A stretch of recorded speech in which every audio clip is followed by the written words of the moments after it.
All right, now, everybody. Quiet, listen to me. We're going to start a show. Now, some of you people have been with me before. You know it's going to be a tough grind, but we're going to have a show.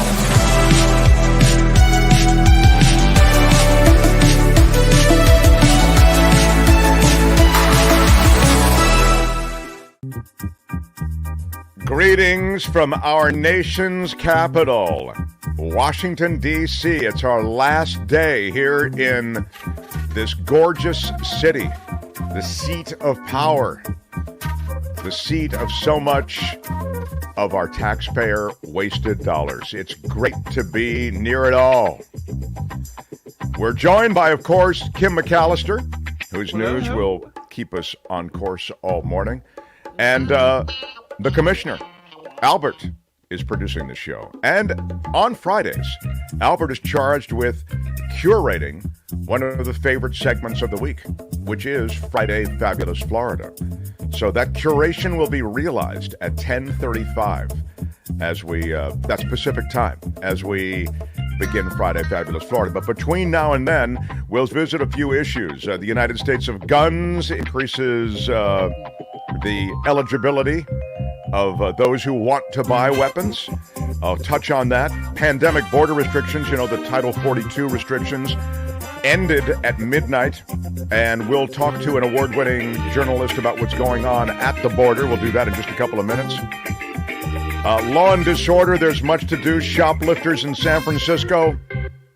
And I have Sesame Street news as well. Then in the 11 o'clock hour, we'll get Jim Avila to comment on all of those things and more. We'll talk about the CNN town hall, the way the stocked pond that was the MAGA shill crowd was able to essentially legitimize the Trump statements, which were a fire hose of lies. We've touched on that. But that said, this is an interesting question for Jim Avila specifically, and I'll tell you why. And if you're those who are new, Jim is the former senior ABC News Correspondent, covered the White House for years, and as I say, was the senior correspondent at ABC News. We're so lucky he comes in on Fridays. But the reason he is particularly the guy I want to talk to today is there are two things going on. There's the substantive thing that happened on Wednesday night with Trump's town hall on CNN, town hall as it's called. But then there is the larger issue, or just as large an issue, I'd suggest, which is the ongoing face of CNN. They're trying to rebrand. That's why they did that. And as they rebrand, I'm wondering two things.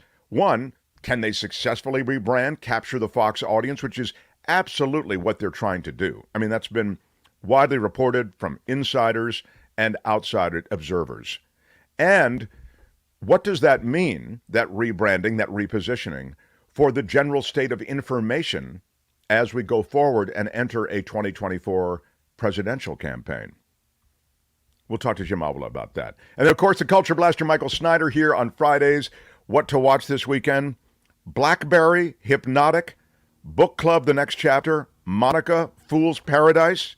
He'll get to all of those, and if time permits, even more. So, before I begin, Albert, with any kind of formal agenda-related item about news, I'd first like to put my credibility glasses on to recognize a super sticker. Kathleen, thank you for an early super sticker. Super sticker, super chats. Such a great way to support the show. Thank you so much, Kathleen. Love it. Really is. As the first one of the day, I'd like you, Kathleen, to receive the rod of equity and mercy. Yes. So you've received it as the first super sticker of the day. I did want to mention that we, as a follow-up to yesterday, we had a poll. Albert, could you speak to the online poll that we did? David Katz, I'll just say this before you set the record straight. Wait, there's another super sticker from Jeff for $10. Thank you, Jeff. Thank you. Thank you very much. David Katz is our legal analyst, a brilliant former federal prosecutor who has correctly forecast so many outcomes, from the Gwyneth Paltrow trial to the way that the Dominion lawsuit would settle, even though it went all the way to the 11th hour. Those are just two examples, and he predicted that Trump would be found liable in that E. Jean Carroll case. That was the most recent example. But there are like 7 of them. The guy's really running a hot hand when it comes to predictions. So I was calling him Nostrakatzis, but many were calling him Katzadamus. So the question was, should he be called Nostrakatzis or Katzadamus? What was the result of the poll yesterday, Albert?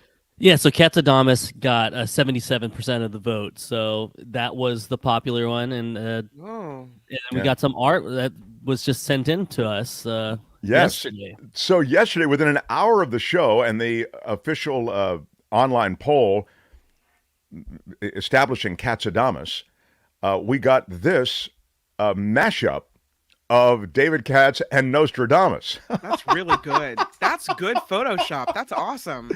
That is really, really good. And it was sent to us by who, Albert? I know that Albert doesn't know. It was forwarded to us by Robert. Thank you, Robert, a.k.a. The Surface Spins. That's Robert, really that is just so great. That is David Katz as Nostradamus. He has been renamed and dubbed Katzadamus. So thank you very, very much. Yes. And thank you, Wes, for a super sticker this early in the show. Love a quick $5. Thank you. That's how we support the show. We are crowdfunded. And also, wow. What? Amber. Wait a minute. I can't quite see it, Albert. $50 super sticker from Amber. I want There's never been anything like this. Have Amber lead this crew of super sticker contributors and Amber receive the rod of equity and mercy. Yes, congratulations. Now, sting me, Albert, and we shall begin. The Mark Thompson Show. Before I get to the border, I'll just mention that there was a fairly significant decision reached by a judge in Virginia.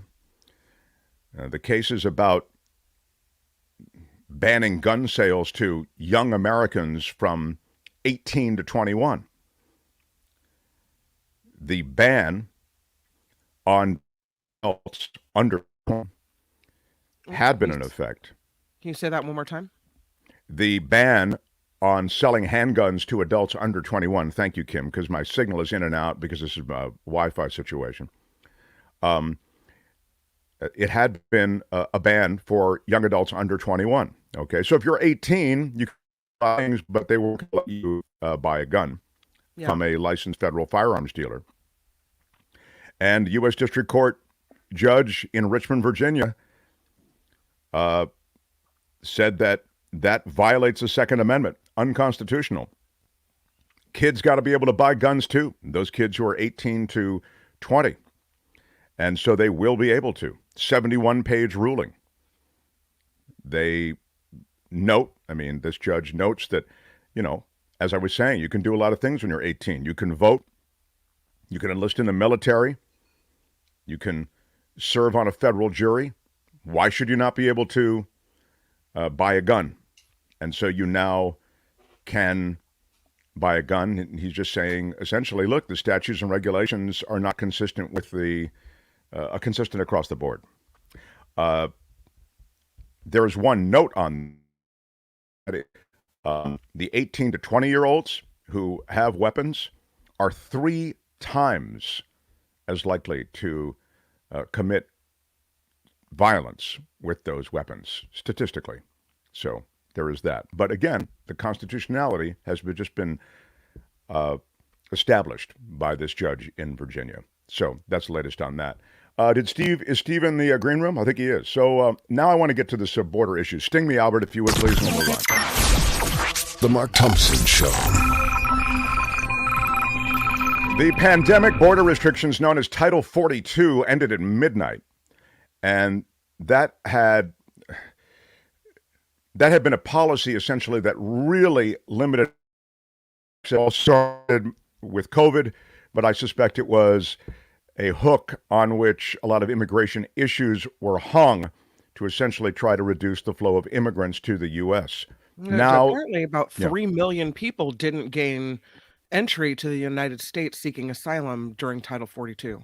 Oh, so there you go. Great supplemental information, because now you have what is expected to be a crush at the border, and a guy who has really been part of this border conversation journalistically. I'm talking about reporting from the border with great contacts at the border. He's an award-winning journalist, and I asked him to join with us just for a few minutes today to kind of set us straight on what's happening and how big a crisis it is. How about it from iHeartRadio and KFI Radio, Steve Gregory, everybody. Come on. Steve, thank you for being here, first of all. Oh, nice library back there, Mark. Is that supposed to impress me? It is my dad's library, so. Is it? Okay. Yeah. I'm at my dad's house. So. Because the other place, I was gonna say that's a complete shift from what I'm used to seeing. But good to see you, my friend. Yeah, I haven't touched any of these books, so I'm still the vacuous mouthpiece I've always been. All right, so Steve Gregory, tell me, what's the reality of what's happening at the border?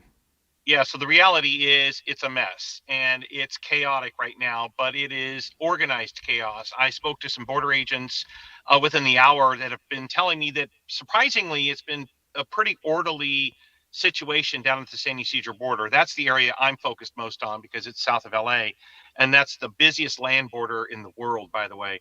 Title 42 expired at 12:01 overnight. And what that did basically is lift that restriction of being able to turn people away as they tried to enter to seek asylum. It was a health order.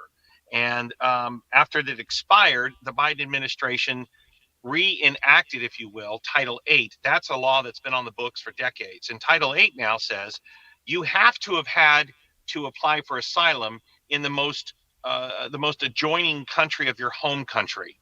And that was something that had not been enforced for decades. It was sort of just kind of like look the other way as people come to seek asylum. And they're supposed to seek asylum at the legitimate ports of entry, not across a border area east of the ports. Like I think people would be shocked to find out that the line between U.S. and Mexico, in some cases in eastern San Diego County, is nothing more than a single strand of barbed wire. And I've walked those things. I've walked that entire area. There's railroad tunnels that go through, and there's just whitewash over there. It says Mexico, United States. So there was a lot of porous areas of the border in eastern San Diego County, and you cannot seek asylum in that fashion. You have to go to a legitimate port of entry. So that's what's at issue here. But if they come to you and you say, okay, what other country did you apply to seek asylum with first, and you cannot provide that information, you will still be turned away, or you will be given an appointment with an immigration judge. Problem with that, appointments in the immigration court are taking somewhere in the neighborhood of 4 to 5 years. So the alternative is to put GPS monitoring on those individuals who have been released. And then at the last minute, a federal judge came in and said, you cannot start releasing people from detention centers or shelters within the United States unless they already have an appointment, they have some sort of tracking mechanism on them, or they are turned back to their home country. So you said a lot. Thank you. That first of all, one of the things you touched on is something that I was reading this morning, which is that the crush at the border hasn't been as crushy as perhaps was expected. That doesn't mean there aren't tremendous numbers of people that have to be processed in the ways that you suggest. The other thing that you said that was interesting to me is that you have to process these people, then they wait and they're waiting then now with Title 42 expired. They're waiting in this country. They have to be housed. They're waiting in this country in some way for these things to proceed through the court for their moment in front of a judge. Right. And that was part of the controversy during the Trump administration, because that was that wait in Mexico policy that the Trump administration had implemented. And that was the thing that was the most controversial during that era, was that if you came here to seek asylum, great. Well, you got to wait over there across the border. And then when your turn is up, then you can come back across the border and go before a judge. That became very complicated. It became convoluted. And a lot of people were stuck over there with no means to find out about their appointments. There's no one they could talk to. So the Border Patrol, or the Customs and Border Protection, I should say, under Department of Homeland Security, created an app. And they have to have an appointment in order to enter the U.S. to seek asylum. There has to be an appointment either through an app, or they have to stand in line and wait to make the appointment with an individual from Customs. Only then can they be considered. Now, in the initial interview, and a lot of people don't realize this, they have to go through an initial vetting interview. If that Customs agent doesn't feel that they've met the burden of proof for them seeking asylum status, they will be turned away and back to either their home country or back into Mexico. If they do display a legitimate need for asylum, then it goes to the next level, and that's going to be going before an immigration judge to argue their case.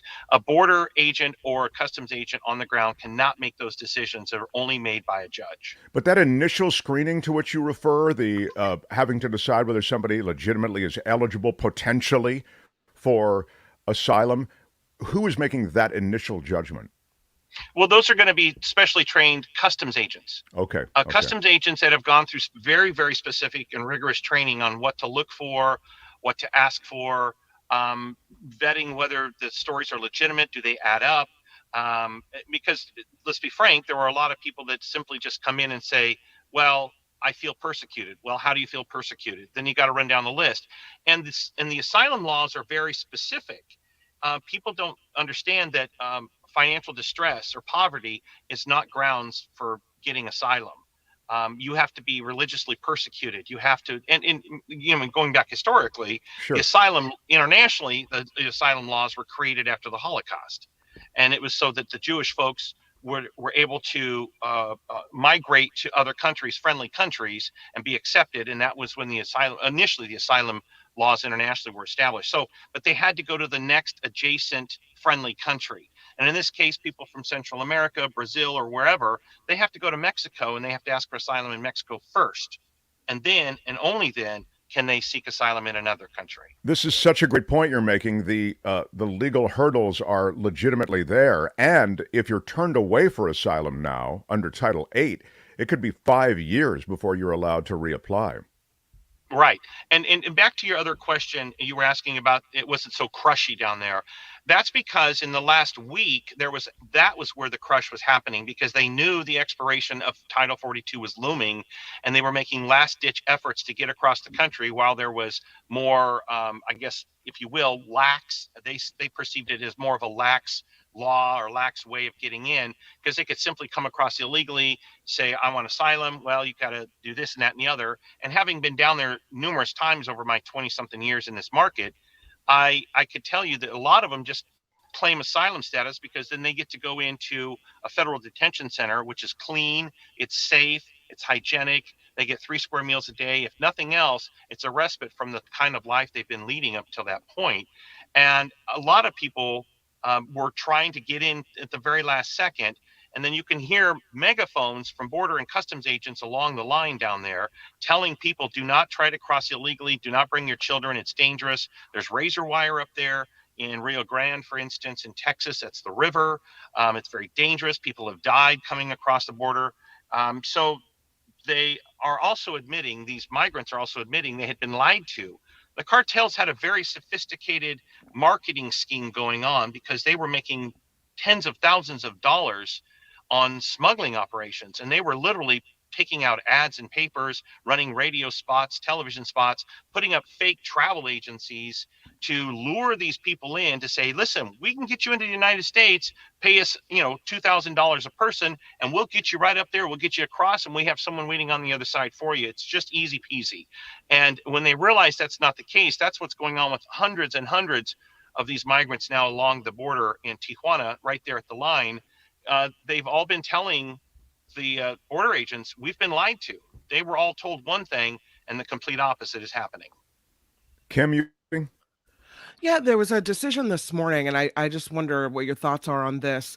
I guess the Biden administration had a policy that would be to release some migrants crossing the border on parole. So basically, they were trying to alleviate overcrowding at those immigration holding facilities you were talking about along the border. But this morning, a federal judge in Florida temporarily blocked the policy to release the migrants crossing the southern border. Alejandro Mayorkas, the Department of the Homeland Security Secretary, calling it a very harmful ruling. So, now they're not able to allow these people in on releasing them on parole into the United States.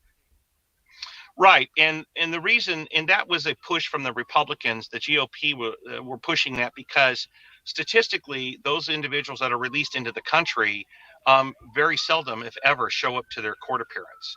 So that's basically free entrance into the country, and that's why that's been a very controversial issue. Now, the overcrowding is another thing, but in the view of the Republicans and the border agents that I speak with, it is more effective to build bigger shelters and house these individuals than it is to release them out into the country, because once they're released, there is no interior enforcement. There's no manpower. If they skip their visa, their travel visa, their school visa, their temporary visa, there's no mechanism in place for interior enforcement to go get these individuals. If they're a no-show in court, there is simply not enough manpower to go grab these individuals and say, now you violated this court order, you got to go back to your home country. So it's basically a calculated risk on the part of those individuals coming in knowing, and that's why, again, this was a very controversial decision, because they looked at it, they viewed it, these migrants and the migrant supporters viewed it as a very simple way of getting into the country. As long as there's overcrowding, they're just going to release them, and then they're gone. There's no accountability. They don't know where they're at, and they very seldom, if ever, show up to court. That's just a great breakdown on the realities. So the numbers, as you see it in our last minute here, Gregory, do you see the numbers increasing, or is this I know maybe it's impossible to handicap it, but I'm just curious, based on what you're seeing and also the people you're talking to, and with these policies in place, where do you see the border crisis? Where do you see it going in the next few months and over the rest of the year? Well, I can only tell you what's been told to me by border agents and those boots on the ground. Last week, they were averaging around 9,000 to 10,000 a day that were coming in up until last night. And that number shot up from March. It doubled from March, the daily numbers, because there was that anticipation of Title 42 expiring. The numbers aren't in for today or in the last 24-hour cycle. That'll come in over the weekend. But I'm being told now, because of all of the attention that this has gotten, on both sides of the border, you're not going to have nearly the, at least in California, it's not going to get overrun nearly as bad as it is in Rio Grande, because the ports of entry in Southern California are a lot tighter, and geographically, there's no big river that separates the two countries like there is in Texas. That's why they're having so many problems there, because that river is deadly, and it's kind of a free for all in that river. But in the San Ysidro border, it's a very, very well maintained and secure facility. In fact, agents in the last 3 days have been training on crowd control, tear gas deployment, because the last time that happened was in 2018, when a caravan from Central America tried to rush the vehicle lanes at San Ysidro and tear through concertina wire, jump over fences, and they were all summarily pushed back with tear gas, and it was a mess on that day in 2018. So I don't want to say it's impenetrable, but I can say it's very, very difficult to rush through the San Ysidro border. Yeah, they've learned a lot since then. It's such a tough situation on both sides of that wire. But Steve, so appreciate you taking time out to speak with us. Of course. Albert, I believe Steve should receive the Rod of Equity and Mercy. Do we have it? Steve, stand by. Receive the Rod of Equity and Mercy. Congratulations, Steve. You're part of the club now. Until next time, thank you, Steve Gregory. Appreciate it. Take care, buddy. Be good. Yeah, so long. The Mark Thompson Show. I've noticed you're awfully liberal with the Equity and Mercy Rod, and I have yet to receive it. Well, I receive that word about you not receiving it. I receive your lack of receiving. with some consternation and concern. Kim, I think instead of being at all irritated about that receivership or lack thereof, like it's nothing, and I still haven't gotten it. Well, I think one might look There's at never been anything like oneself. Yes, I'd look into my own presence. I'd look at my own soul. I might do what they call soul searching. Have you heard that term? I might do that. And Monday is a new day, Kim. And perhaps on Monday. And by the way, the show's not over either. I mean, we've really just begun. So maybe it'll happen today that you will receive the rod of equity and mercy. But we don't just dole it out willy-nilly. Nothing. I take issue with that. I really don't like your whole attitude about this equity and mercy thing.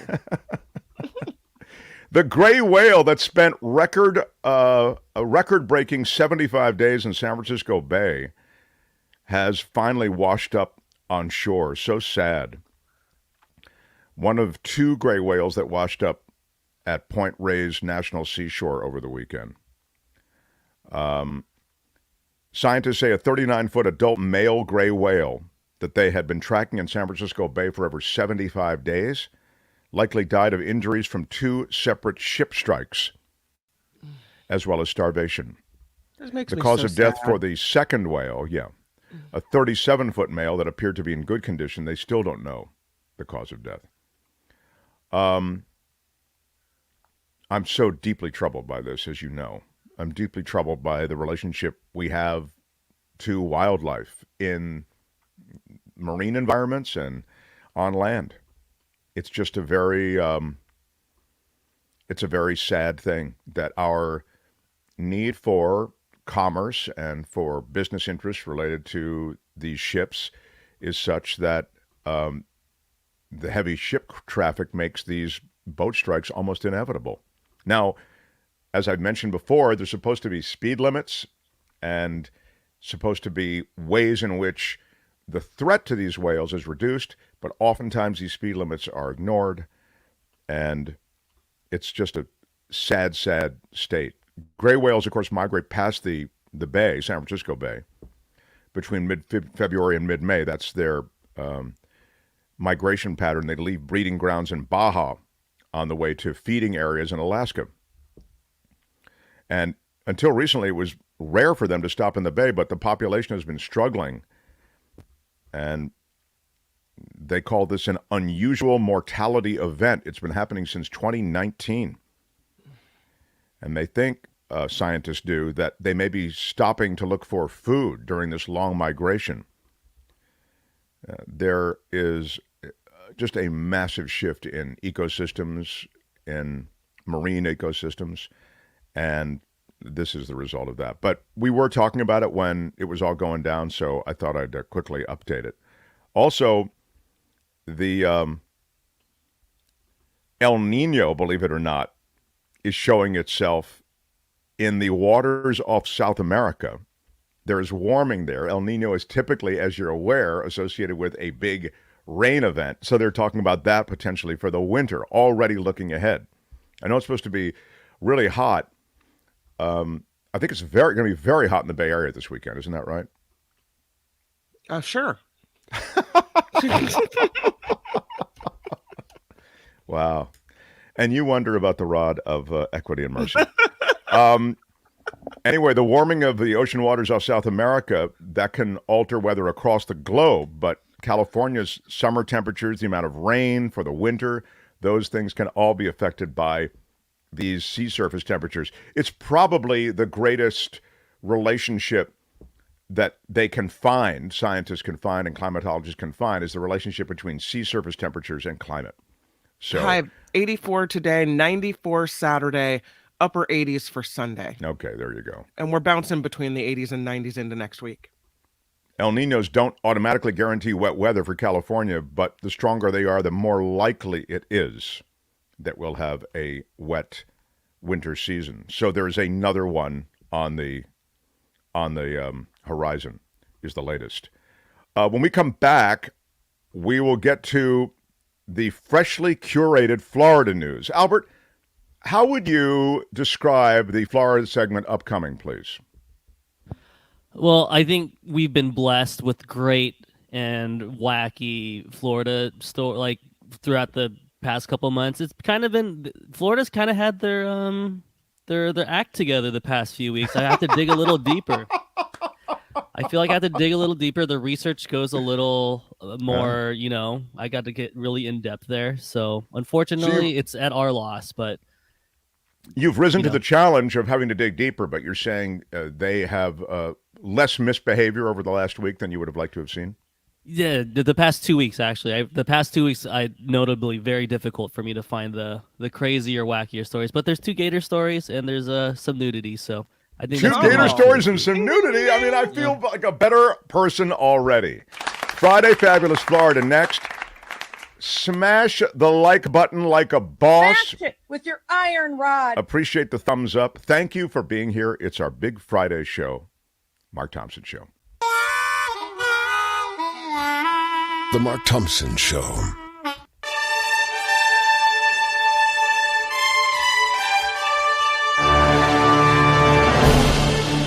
And good morning. This is the Mark Thompson Show. I'm Kim McAllister. This report sponsored by Tenuta Vineyards in Livermore. The Congressional Budget Office says the time is running out before the U.S. defaults on the debt. A new report issued by the CBO says the U.S. could default within the first 2 weeks of June without a debt ceiling increase. President Biden is against Republicans' call to attach budget cuts to a debt ceiling increase. A Marine veteran expected to be charged with second-degree manslaughter in connection with the death of a man on a New York City subway. The man was seen on a camera video using a deadly chokehold on Jordan Neely. He had turned himself in this morning to face charges. His name is Daniel Penny, seen here. An attorney for Neely's family says the man was choked to death even though he didn't attack anyone at all. No major damage from a big earthquake. That happened in Plumas County yesterday. At the bottom of Lake Almanor, more than 6,700 people reported feeling this magnitude 5.5 quake. 5.5 is a real quake, yeah. Right? Yeah, that's no joke. It was, no 3 picnic, hours no away. summer camp. That's No. exactly right. They felt it in Sacramento, they did. That's The not latest fake. aftershock That's real. Yeah. happened this morning, the aftershock, and it was almost as big. So, yeah, they're shaking in Plumas County. Today, Californians will know how big the budget deficit really is. Governor Gavin Newsom set to unveil his revised proposal this morning. His first spending plan in January estimated the state would be short $22 billion. Agencies and organizations are waiting to find out if their programs are going to be cut to fill that gap or if the governor will delay funding. The state legislature will have to approve a new budget by the middle of next month. Big news from Twitter. Elon Musk confirming a former NBC Universal executive will become Twitter's next CEO. Musk announcing that Linda Yaccarino will take over business operations for the social media giant. She resigned as NBC Universal's global advertising chief executive immediately to take that job.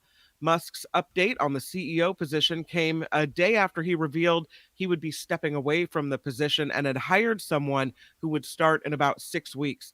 He will now focus on the product design and new technology for Twitter instead. I see. Yeah. Welcome, How do you spell Linda. puppet? You spell it Linda Taccarino or whatever her name is. With a Y, Yaccarino. Yaccarino. Thank you.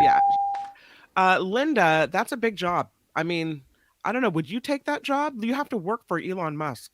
That's going to be hard. Well, I mean, this is the kind of the same question you ask, maybe to some degree, that people asked about, would you take a job in Donald Trump's White House? And I think some people, to be fair, feel, well, I want to be the person who offers the soundest policy. I want to try to, steer the troubled ship of state to someplace safe. So maybe she feels that. I'm suspecting it's money also. Can Well, I compensate. guess maybe notoriety as well. I mean, it's a Right. I mean, it's a pretty high-profile public gig. position. Yeah. Yeah. I mean, so I guess I can understand it in one way, but it's almost like there's really not much you can do for success in this job. Yeah. Yeah. I mean, no matter what you do, he's going to be thwarting you at every turn. So, I mean, I just well, it's also just a troubled platform right now. So you are definitely, being given, you're captain of the bridge during a pretty big storm, and you have to see this ship of Twitter through this storm. I think it's a big job for sure. That's a picture of Linda Yaccarino. Mm. There she is. So, it'll be interesting to see what happens with her there. Good job. Good luck, Linda, on your new job. Sayonara, sucker. Sayonara, sucker. Johnny Depp is $20 million richer thanks to the largest men's fragrance deal in history. Wow. Depp and Dior have agreed to extend their partnership for another 3 years. The Pirates of the Caribbean actor has been the face of There's Dior never been anything like this. Yeah, there really hasn't. Sauvage since 2015. $20 million for another 3 years. Just to put your face on some perfume. Sold. Hey. More than 10,000 cities across the United States are participating in the annual Stamp Out Hunger food drive tomorrow. The food drive administered by the National Association of Letter Carriers. The residents are asked to leave a bag of non-perishable food near their mailbox for letter carriers to take to the post office and send to area food banks. And lastly, this is an uplifting story to end with on this Friday. It sounds like a Florida story, but it isn't. It's Los Angeles streets, seeing the rise of flesh-eating zombie drug xylazine. It's also known as trank or trank dope. And apparently it has deadly effects mixed with opioids. The county sheriff's officials in LA are launching a program to track this substance. Right now it's mating season and they're hungry. Oh, yeah, that'll do it. It's used by veterinarians to anesthetize animals, but it's also known for rotting the skin. It could even result in disfigurement from spores. Yeah. Term zombie drug nickname. Yeah.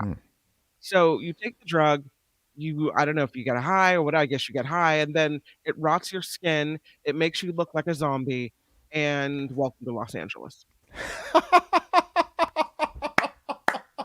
Well, when you put it that way, I can't wait to get some. This report sponsored by Tenuta Vineyards. Their motto is "Give us 30 minutes and we'll be friends for life." And it is very true that Tenuta Vineyards is a friendly and welcoming and lovely place. And they're open this Mother's Day weekend. And speaking of mothers and women, Nancy Tenuta is the only female owner and winemaker in the Livermore Valley. She's got an 18,000 square foot custom crush facility and allows other clients a home to make their wine as well. So they welcome in other winemakers at Tenuta. And then there's no trank there. You don't need to worry about that. No trank. It won't rot your skin. You're good to go. Have a little Why You Yelling Red and don't even worry. Your skin is safe there. Just kick it. You're in good shape. Right. It's all right. But at Tenuta, you can get 10% off your purchase of whatever wine they are selling.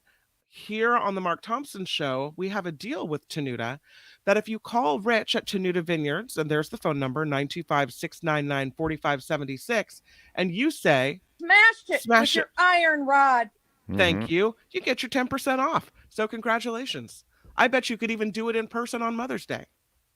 Yes, I'm sure that they will honor that discount, the Smash It discount, in person as well. So that's right. Use it liberally. Grab that 10%.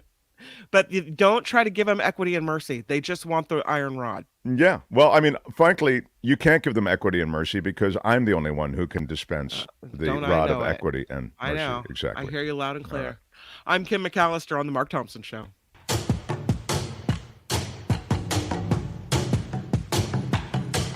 The Mark Thompson Show. Who's Mark Thompson? Feels great, baby. Let me kick down the door and talk to my cheap sons and daughters. No context will suffice to explain the hurt and anguish caused by my words. I apologize to all who have been hurt. I stand corrected. I misspoke. My words upset so many people. And I wanted to apologize to the Asian community, the Asian American community. God bless America. The end.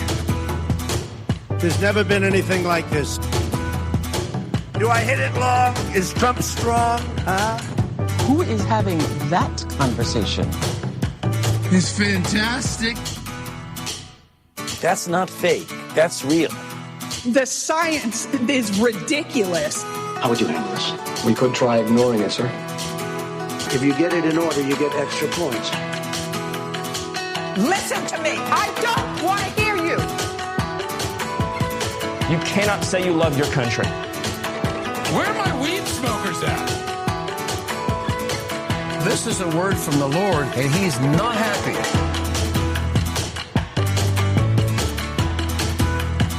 There is no defense for my conduct. It was wrong, it was stupid, and I'm trying to be a better person. Don't ever use that word. You get nothing. What's a guilty pleasure you have? Seriously, what the Welcome back. We are live from Washington, D.C. Sorry for the fading in and out sometimes of the signal and even the audio, but this is, we're on a Wi-Fi, and this is the library area where my father has worked for a long time. I'm here visiting my parents. My mom turned 93 yesterday. How was the party? We did a restrained, muted party, had food brought in from the Cheesecake Factory because we are great Americans, and that is the American tradition. And yeah, by the way, they have vegan Cobb salad, which I can recommend. And is their online menu as large as their in-person menu in restaurant? This is a very good question. I didn't feel it was quite as voluminous, and it didn't have voluminous. Yes, voluminous probably as the in-person menu, which is really like picking up the Bible when you. Yeah, I mean, it's astounding.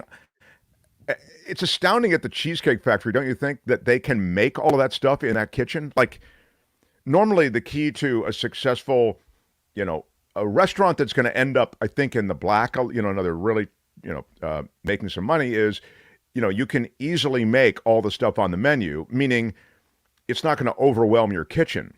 They have that Cheesecake Factory menu, and it's everything under the sun, and it's all got to come out of that kitchen. There has to be all that versatility in the kitchen. It would seem like a business model that would be tough, but they do it. I mean, they do it, and they do it successfully.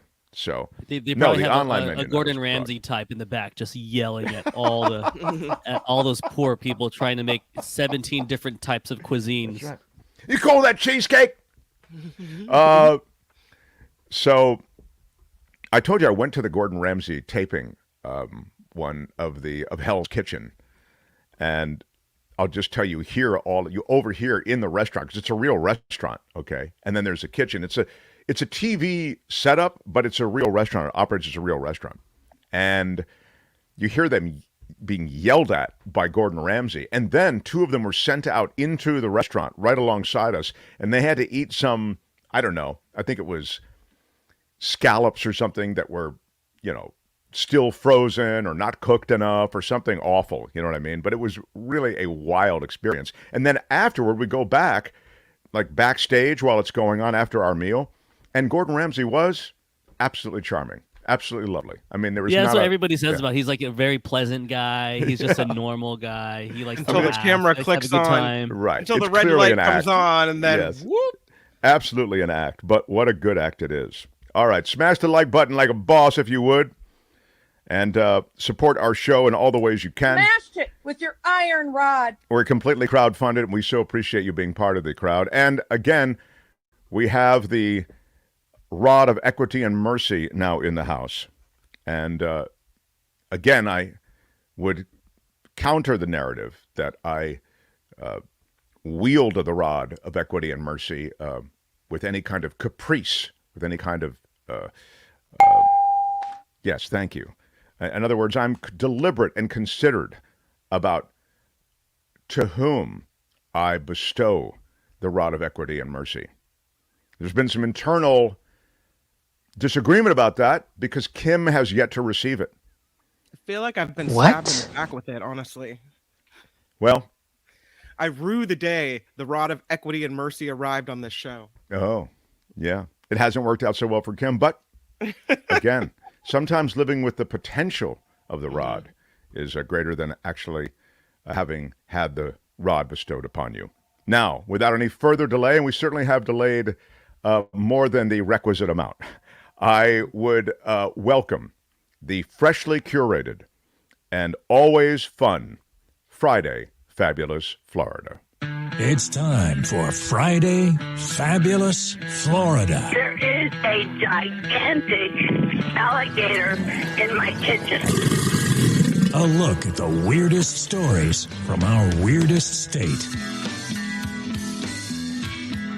He was covered in grease, blood, and peppermint oil. That is the holy triad, the my new boyfriend. What? Skinny dipping Florida man covered in grease, blood, and peppermint oil, ultimately arrested for burglary. A naked burglar is covered in wheel-bearing grease, peppermint oil, and his own blood. And he was caught jumping into a stranger's pool. Blake Tockman is his name, 34, likely under the There's never been influence anything like this. of unknown substances as he carried out his wet and wild middle-of-the-night run. 2 a.m. they got the call, Florida cops did, that there was a burglary in progress. And it was quoted over the radio. You could hear the cops saying, "I got one running going westbound behind the fence. He's naked." And the man was lying in the starfish position, the favorite position among those being pursued by the cops, as he, left face full. Well, I don't want to show the pictures because obviously I don't want to risk anything on YouTube. Oh, yeah. He's naked, but the pool looked very green and dirty. And then he somehow ended up on a trampoline in the starfish position, which is the quite the scene. Yeah, that's the Florida arrest position. Assume the position. "You're lucky you're not dead, homie," said the homeowner who called the cops. Talkman allegedly broke into 2 homes before the cops found him enjoying the backyard trampoline and pool of the neighbor. A stolen SUV slams into a building after the dude who had stolen the SUV jumps out. It was Daytona Beach Shores. Michael Barr, 20 years old. Do you have his booking photo? He is quite the dude. Arrested after being tracked. He could be a rocker. He looks like he could either be a rocker or a guy who stole an SUV and took the cops on a joyride. Yeah, he has like Machine Gun Kelly vibes. Thank you. That's exactly it. Police say that he told, Barr told the cops that his friends had left him in Miami, so he hitchhiked to Kissimmee and stole the SUV, drove it to Volusia County. Well, it's a wild idea, but he got off at the Dunlawton exit to look for a Wi-Fi. Wild idea, but it just might work. The Dunlawton exit is, I guess, where he got off to look for a Wi-Fi connection. That's when Daytona Beach Shores police spotted him, and they gave pursuit, as is said. Police said that he then jumped out of the vehicle while it was still rolling, and they went after him, and one secured the vehicle. The vehicle hit a building, according to cops. What was he charged with, you're wondering? Well, grand theft of a motor vehicle, fleeing or attempting to elude law enforcement, unlawful carrying of a concealed firearm, resisting an officer without violence, driving with a suspended or revoked license, and leaving the scene of a crash with property damage. Congratulations. That runs the card. And enjoy the Volusia County Jail. Always lovely this time of year. Florida. He looks pretty good considering he jumped out of a moving vehicle. I'm assuming at a fast rate. Like I feel agree. Like really get messed up there. If he showed up to date my daughter, I would say you're in rock and roll, or you're a drummer, or Yeah, And you just have to ask what it actually says on his neck, though. I can't. It says like shoot I thought it was by faith or something. Something like by that? faith. Shoot by faith is what I thought Shoot I saw. by Yeah, faith. that was Yeah, sort of maybe. weird. I don't know. I'm sure he can tell you a great story about it. A Florida woman is in trouble. She has driven through the front of a UPS store. This is in Santa Rosa County, Florida. A 60-year-old woman from Jay drove her Mini Cooper through the front of a UPS store on Highway 90 in Pace.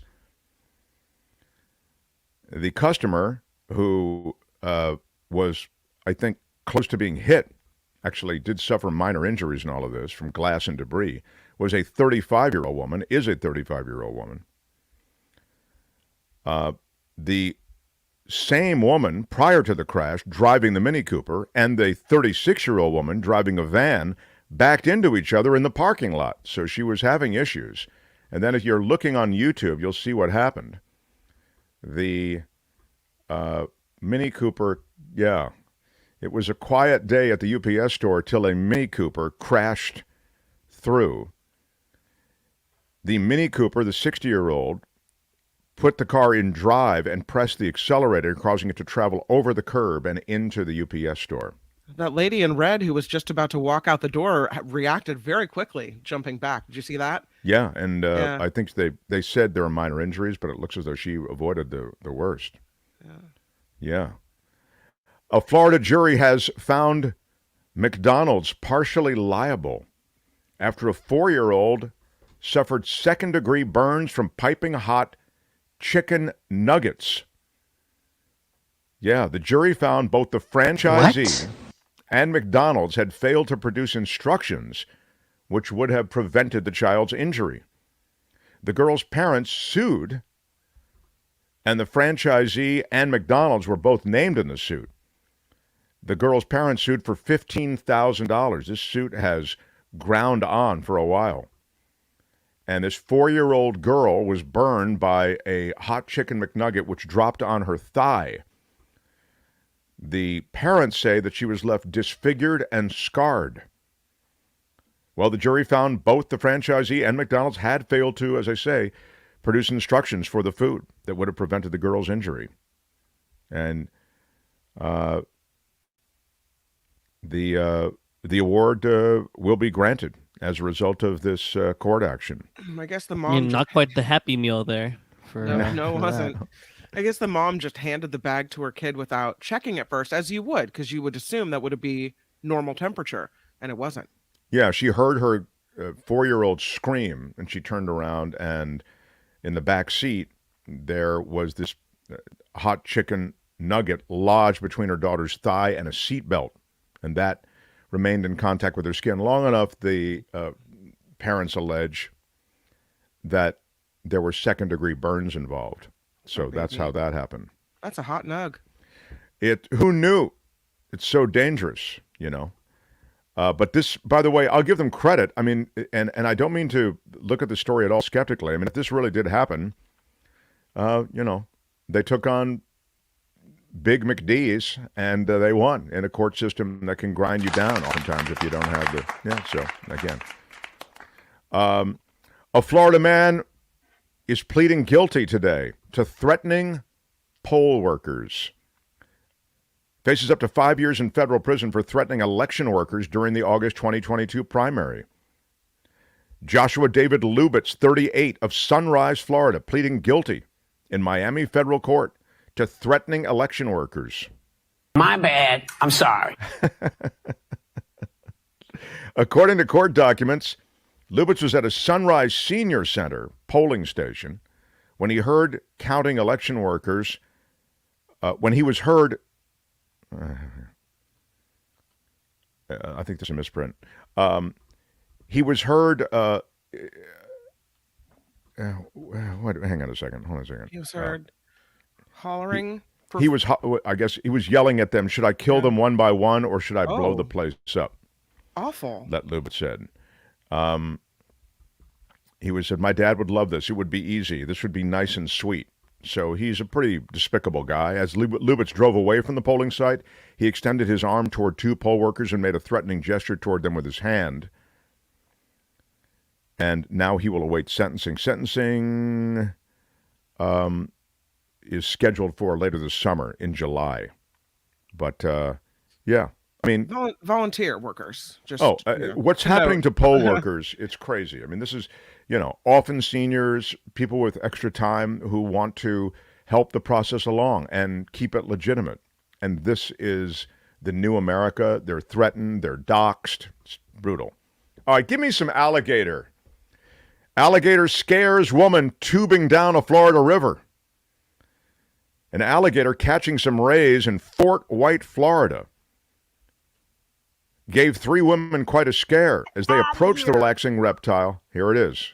Here's the video. Jessica? Jessica! It's alligator! Oh, it's him.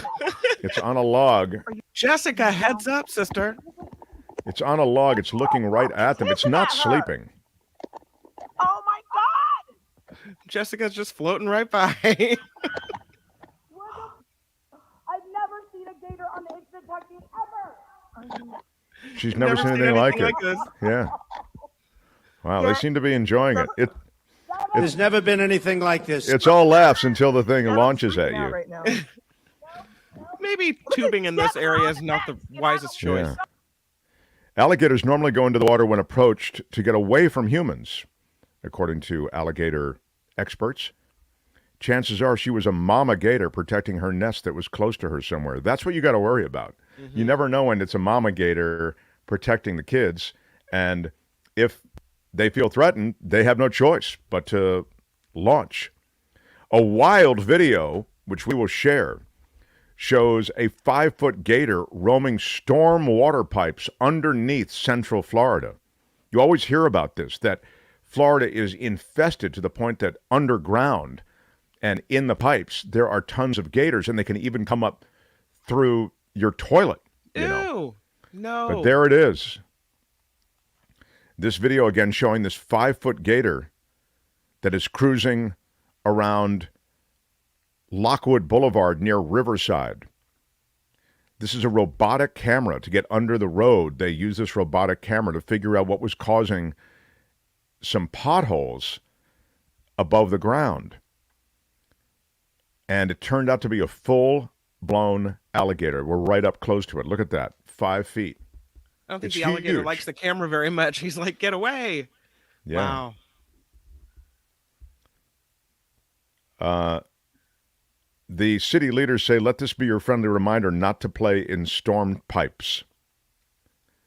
Wow, that's great video. It's really educational. It reminds you of the whole world that's going on in these storm pipes and these gators that are down there. And there's that one Florida woman who got caught 3 times in the storm drain as well. That's right. So storm pipes must be a thing in Florida. Yeah. Anyway, a little piece of the video is there on our show. If you're listening on the podcast, you can check it out. A foul odor leads police to a Florida man hiding his mom's decomposing body. There you go. What? A Florida man arrested after the stench of his mother's decomposing body alerted cops to the bloated corpse that he was hiding inside her home. Justin Carver, 36 years old, charged with failing to report the death of his 55-year-old mother, Lainey. She had filed a no-contact order against her son weeks before her death. I guess he was kind of a troubled dude. Police arrived at the Carvers' Punta Gorda home just before 5 p.m. A concerned friend told officers that Lainey's phone had been directed to voicemail every day that week, and they were concerned. The Charlotte County Sheriff's Office deputies noticed the foul odor emanating from the southwestern Florida house and flies congregating on the door.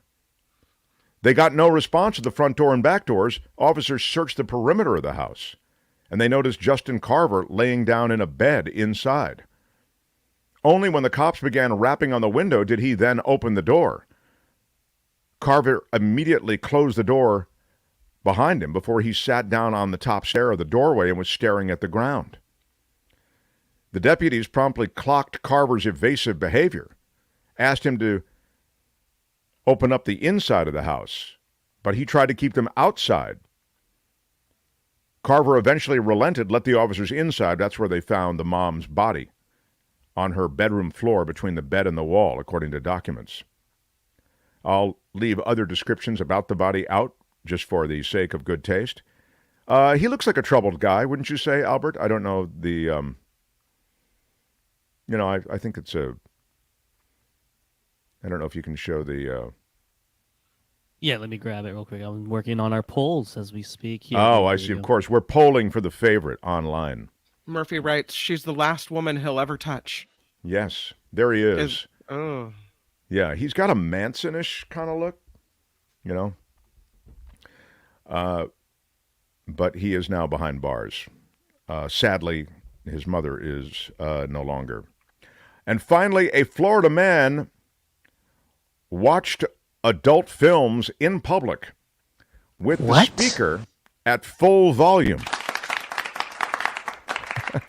Residents of the Palms of Clearwater Development were having a wild Sunday night because they witnessed a bizarre scene that prompted them to call Florida cops. Christopher Harris, 51 years old, a resident of the Palms, had apparently decided to put on a solo performance by the pool. Much to the bewilderment of witnesses. It was wrong, it was stupid, and I'm trying to be a better person. Florida cops were summoned to the development Sunday night after a witness reported seeing a man pull his pants down and beginning to masturbate to a pornographic video on his personal cell phone. What he's got going here is a situation. As per the arrest affidavit, Harris was found to have connected a Bluetooth speaker to the video and started playing it aloud while engaging in self-gratification near the pool. Well, it's a wild idea, but nice. Yeah. Ooh, it's a wild idea, but it just might work. As police proceeded to apprehend him, how would you like to have that detail? Harris reportedly admitted to, quote, playing with himself and said that when he gets intoxicated, he does stupid things. Receive the royal scepter. He was arrested, misdemeanor charge, exposing his sexual organs to the public. My friends, we have to pick a favorite. You have chosen a favorite online, but before you decide, Kim, let me just remind everybody, it's like picking between children, honestly. We love them all, but we must pick one. Skinny dipping Florida man covered in grease, blood, and peppermint oil. The stolen SUV dude who slams into the building after he jumped out of his stolen SUV. The Florida woman who drove through the UPS store. The Florida jury finding that McDonald's is partially liable after the 4-year-old girl suffered second-degree burns from the piping hot chicken nugget. The Florida man pleading guilty to threatening poll workers. Alligators scaring the woman, tubing down the Florida River. The 5-foot gator roaming the stormwater pipes beneath central Florida. The foul odor leading cops to the Florida man's hiding mom's decomposing body, which he had been hiding. And the Florida man watching an adult film in public with speaker at full volume because it was connected to his Bluetooth. We must choose a favorite. Kim McAllister, what is yours? I have to say the complete lack of awareness of one's surroundings with Jessica floating down the river or the in the swamp. First of all, swimming in a Florida swamp, bad idea. Second of all, someone's yelling your name while you're floating down the swamp. You got to pay attention. Yeah, that's well, I'd They do this be to me willing all the time. I don't know what the hell they do it for. I'd be willing to bet my lunch that there's alcohol involved as well. How about you, Albert? I wanted to go Gator stories, but, in sake of just being different, the last story is the most Florida one that we got this week, unfortunately. But yeah, putting it on speaker and doing that thing only in Florida. I saw a couple comments only in Florida. This is literally only in Florida that this would happen. It really is a very Florida, and it's gross. What was the online poll? That one was the favorite. It's 48% of the vote. And but what did it beat out? A pair of gators, the pair of car crashes into buildings, and the Skinny Dipper. Okay. So the Gator stories are in third place here, and Skinny Dipper, or second place, and Skinny Dipper's in third. I will tell you that I think that, the Gator thing is so Florida, but I'm going to go for the adult film guy who got drunk and is pleasuring himself by the pool, and the video is playing over the Bluetooth speaker? Real. I mean, that's just pretty brutal. I don't mean to laugh. It's gross, but there you have it. That's Friday Fabulous Florida for today. This has been Friday Fabulous Florida. There is a gigantic alligator in my kitchen. Y'all come back now here. Albert, you are the distinguished producer of this program, and you've done a fine job thus far, and that was a fine curation of Florida stories. Now, there's a fork in the road. I'd like to go to Jim Avila for analysis of a very busy week, a lot going on, everything from the border to the CNN town hall with Trump to the debt and the refusal, it would seem, to increase the debt ceiling. All these things are working. Also have the Kim's News. How would you like to proceed, sir, is my question. Yeah, let's just go. We'll do a supersized news at the bottom of the hour, and then we'll get to Avila right now. Okay, that's what we're going to do. Smash the like button for the first hour. Thank you, everybody, for being there. And let's continue. Sting with your iron rod. Right on, man. Sting me, and we'll do some Avila. The Mark Thompson Show. On Fridays, we like to look back at the week and look ahead at the next week. And the guy who joins us every Friday is the former senior correspondent at ABC News. Covered the White House for so very long. Great perspective from this guy. How about it for Jim Avila, everybody? Yeah. Good morning, Mark. Good morning, sir. What's going on this week? Kind of quiet.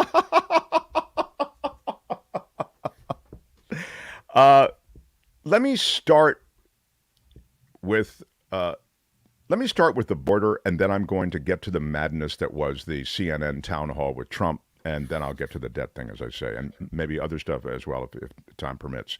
But what's happening at the border now, we had a report about the border from a guy who's covered so much of the border to lead the show. But I wonder if you could reiterate, please comment in any way you want, but among your comments, I wonder if you could include reiterating how there was a deal, an immigration deal that had been crafted. This is while you were covering the White House, I believe.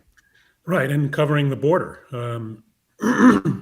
I made many trips down there, including, trips where I rode on a raft across the river from Guatemala to Mexico to trace their, very difficult and heartbreaking journey to this country. What's weird is that sometimes when you talk to these immigrants, they love America more than we do, and they are risking everything they can to get here. And, when we do a disservice to them, to ourselves, and to humanity, when we do not view this crisis with some humanity. So that's my first and overall comment, and so you know where I'm coming from. Yes, both sides bitch and moan about the problems at the border. And Republicans will have you think that they are only equally to blame. They are not. They are primarily to blame. In 2015, as you mentioned, there was a bipartisan effort that included Lindsey Graham, John McCain, and then Democrats who had developed, with the leadership of Luis Gutierrez, who's now gone from Congress, a comprehensive immigration reform plan that would have included a path to citizenship for those already here and working in your restaurants and doing your gardening, and given them a path to citizenship as long as they stayed law-abiding, that sent billions of dollars to the border, not to build a wall, but to build these balloons and these drones and all kinds of protection at the border, and increase the number of Border Patrol by 3 times. That was all passed by the Senate and was the biggest immigration reform. It also added judges to the asylum system, which is one of the biggest bottlenecks that we have and one of the reasons why people are so lined up there. All that was agreed to. And then the Tea Party shot it down. And it didn't get passed. It was when the Republicans did control the House, and it didn't get through. There's been nothing since, and the Republicans haven't really wanted change, even though they moan about what's going on at the border. They have no real plan because they like the fact that they can complain about it and make it a huge issue and show pictures on Fox News of marauding invaders from the South. This works for them. So there's no interest for the GOP to sit down and actually do what Mayorkas, the head of Homeland Security, has been asking them to do, which is to pass comprehensive immigration reform and fix a broken system. What we're going to see at the border now is going to continue to happen as it has for the last 5 to 6 years until comprehensive immigration reform is passed, and it doesn't look like that's going to happen. So what we see now is after the COVID authored Title 42 or 42, whatever it's called. Title 42, right. Title 42 was passed during the Trump administration, which used sort of a back door through the CDC to say that all these immigrants were bringing COVID, so let's send them back to Mexico. And that changed the rule, and they were allowed to send them back to Mexico without due process. So now that's gone because the COVID crisis, as we know, is over, supposedly. Right. So now they can't do that anymore. If a sanctuary person comes to the border and asks for sanctuary, they cannot be expelled immediately. They have to be processed. And the process takes years. So what they've had to do is release them to relatives, to sponsors, and they live in this country and work in this country often while they await 10 years to get their asylum. And, you can argue about asylum, Mark, but, and I know that this is a long soliloquy, but it's something that obviously I'm impassioned about. These are people who are escaping gangs, violence, political dictatorships, like in Venezuela. There's some of these from Cuba. And not only is it's not just a South American problem anymore. These are people coming from Haiti, from the Middle East, where they're escaping totalitarian regimes. And the easiest way for them to get in is to get to Mexico and get into the United States. So that's the situation we're in. And while the Biden administration is doing some things to make deals with Mexico to take some of them back, they've made some special rules for Venezuela and Cuba. I don't see any end to it until they actually address immigration reform. Right. And the 10 years that you just use that as an example, that some are circulating within our society waiting for that trial. Those are 10 of the best years of their lives, given what they're fleeing, as you suggest. And they're working for us. I mean, the farmers in the Midwest and the meat packers in the Midwest are really complaining that they're not getting workers. They don't, they can't, there's no system. Part of the immigration reform plan was to have a workers program where you could get a worker's visa. You could come in and do your job and then go back, after a few months and go back to Mexico and go back and forth. Right now, there's a labor shortage, and Americans, Americans who have been here for a while do not want to do those jobs. You don't see Americans doing the gardening or working as a busboy, working in these meat packing plants or in the agricultural fields. That they are not taking anybody's job. They are doing jobs that nobody else wants, and there needs to be a system to fix this. You mentioned the labor and you mentioned the shortages and the push to reform child labor laws in this country to actually allow for young people, I mean, 13, 14, 15-year-old kids to work in some of these venues that you've described. I'm talking about slaughterhouses into the agricultural fields, etc. There are aggressive moves to roll back those child labor laws to permit that. And who do you think, and from what pool do you think those 13, 14, 15-year-old are coming? Americans? No. Yeah.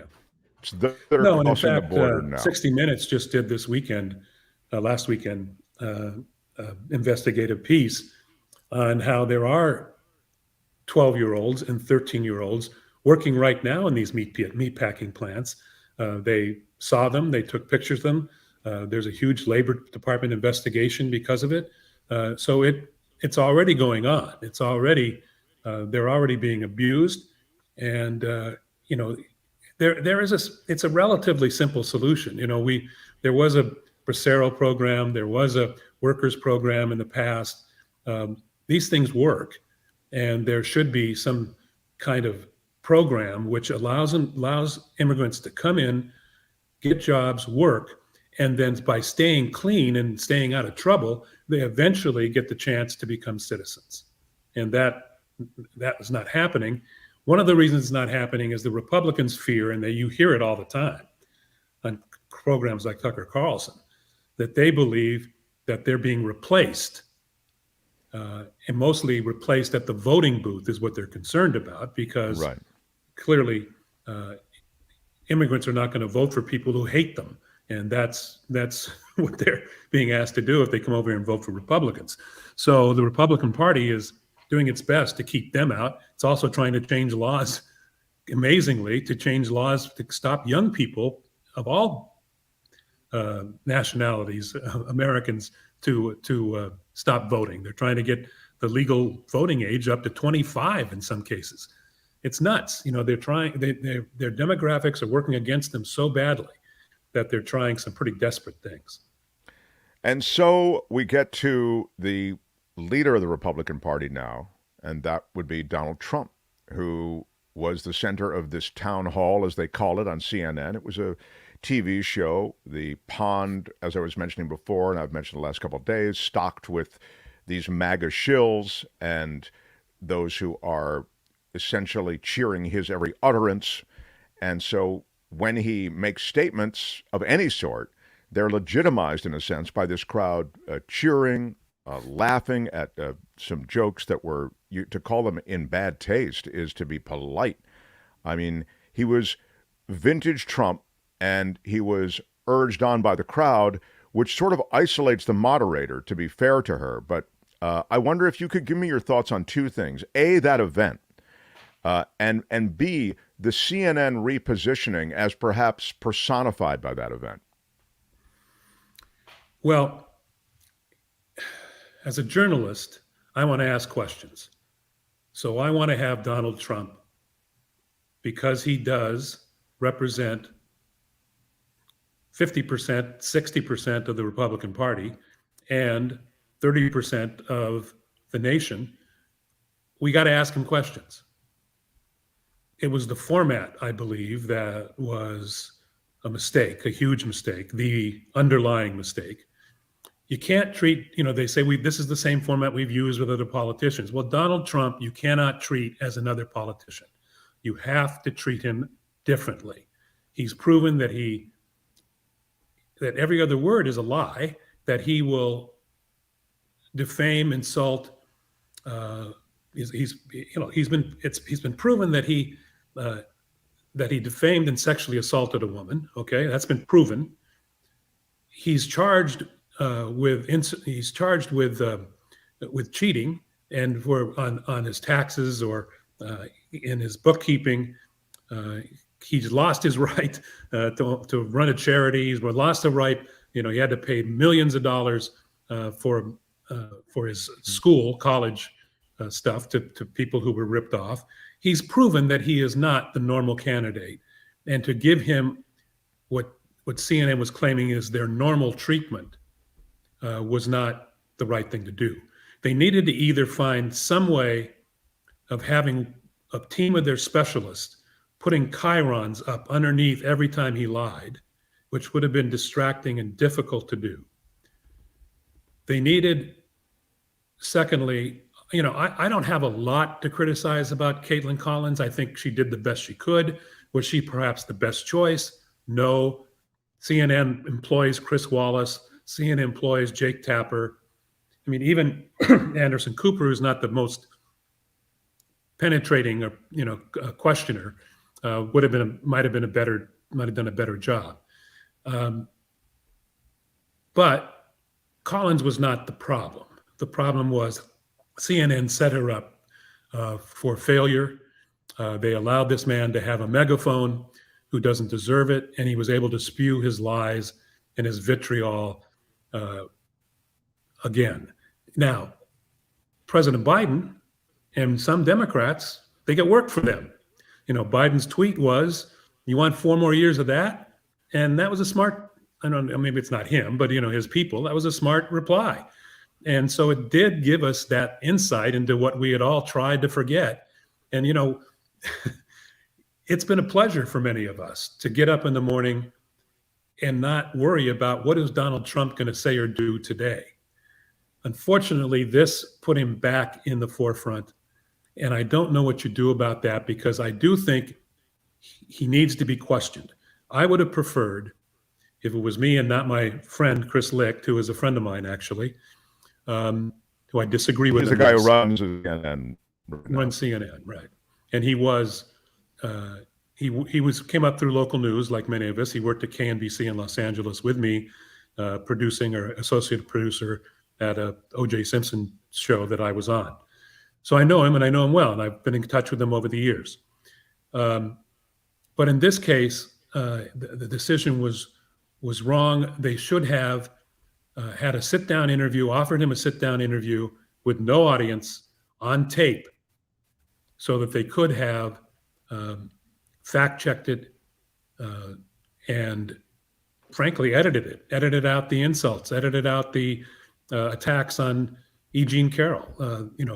That's what Fox learned, is that they didn't, you can't, if I come on here and start, I know as a broadcaster, if I come on this program, Mark, and I start insulting and accusing people of false things on your program, not only can they sue me, they can sue you if you allow it to happen. And we were always told that, when I was writing, and I would say, well, I'm not saying that, he is. And the lawyers would say, that doesn't matter. We're broadcasting it. You can't do that. And CNN should have had more responsibility in that. It's really a shame because, they used to be the middle road. Unfortunately, what they found is there is no middle road anymore. There's no path to having this MSNBC on the left, Fox on the right, and CNN kind of going down the middle. They're trying that, but unfortunately, they're finding out there are no viewers in that middle anymore. We're so polarized that either you watch MSNBC or you watch Fox, and CNN gets left behind, which is a shame, because when big things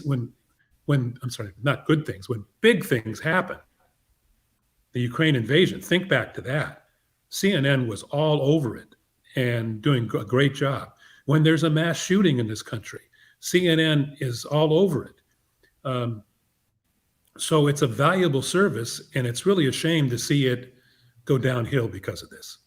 I'm so glad that answer just had everything in it, which is why I delighted in letting it go. And it even ended up with the thing I was going to get to, which is, how is CNN repositioning, and how are they viable from a business standpoint with their repositioning? And you answered that as well. I mean, the reality is, in this very divided America, this middle of the road, there's nothing given.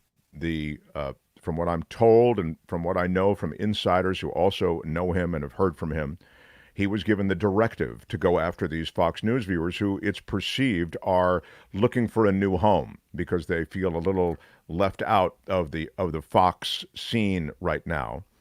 And let me just push back on that a little bit. Yeah. I'm not even sure that their strategy was to go after Fox viewers. I think their strategy was to try to find a middle ground. And what they're finding is that there is no middle ground. They also have had some bad luck. I mean, you have to, before Chris Lick got there, Chris Cuomo, their biggest primetime star, blew himself up with sex scandals and with his brother's, giving his brother advice. He was gone, so that's a big 9 o'clock hour. And then Don Lemon imploded because of his arrogance and misogyny. And so their primetime lineup was decimated. And now they've got to find somebody else. I guess they're looking to Caitlin Collins. She was on last night at 9 o'clock. I guess they're looking to her to replace. But they've lost all these big names, and they haven't really. I mean, they're bringing Charles Barkley once a week with Gail King. That's not going to. That's not going to be the answer. I don't get that. What the word I got was that the board was demanding ratings, and their plan was to get Fox's ratings. Okay, so I said Fox's audience, but my contact says Fox's ratings. So they're leaning on him, is the word here, and demanding that he do that with CNN. Again, I don't know. That's from one person who claims to, know him. But I think your point is an important one, which is in this highly divided world of American politics, middle road doesn't work. I think we are personality driven largely on television, so you do need to get a primetime personality that brings people in. Communication and good communicators are tough to come by.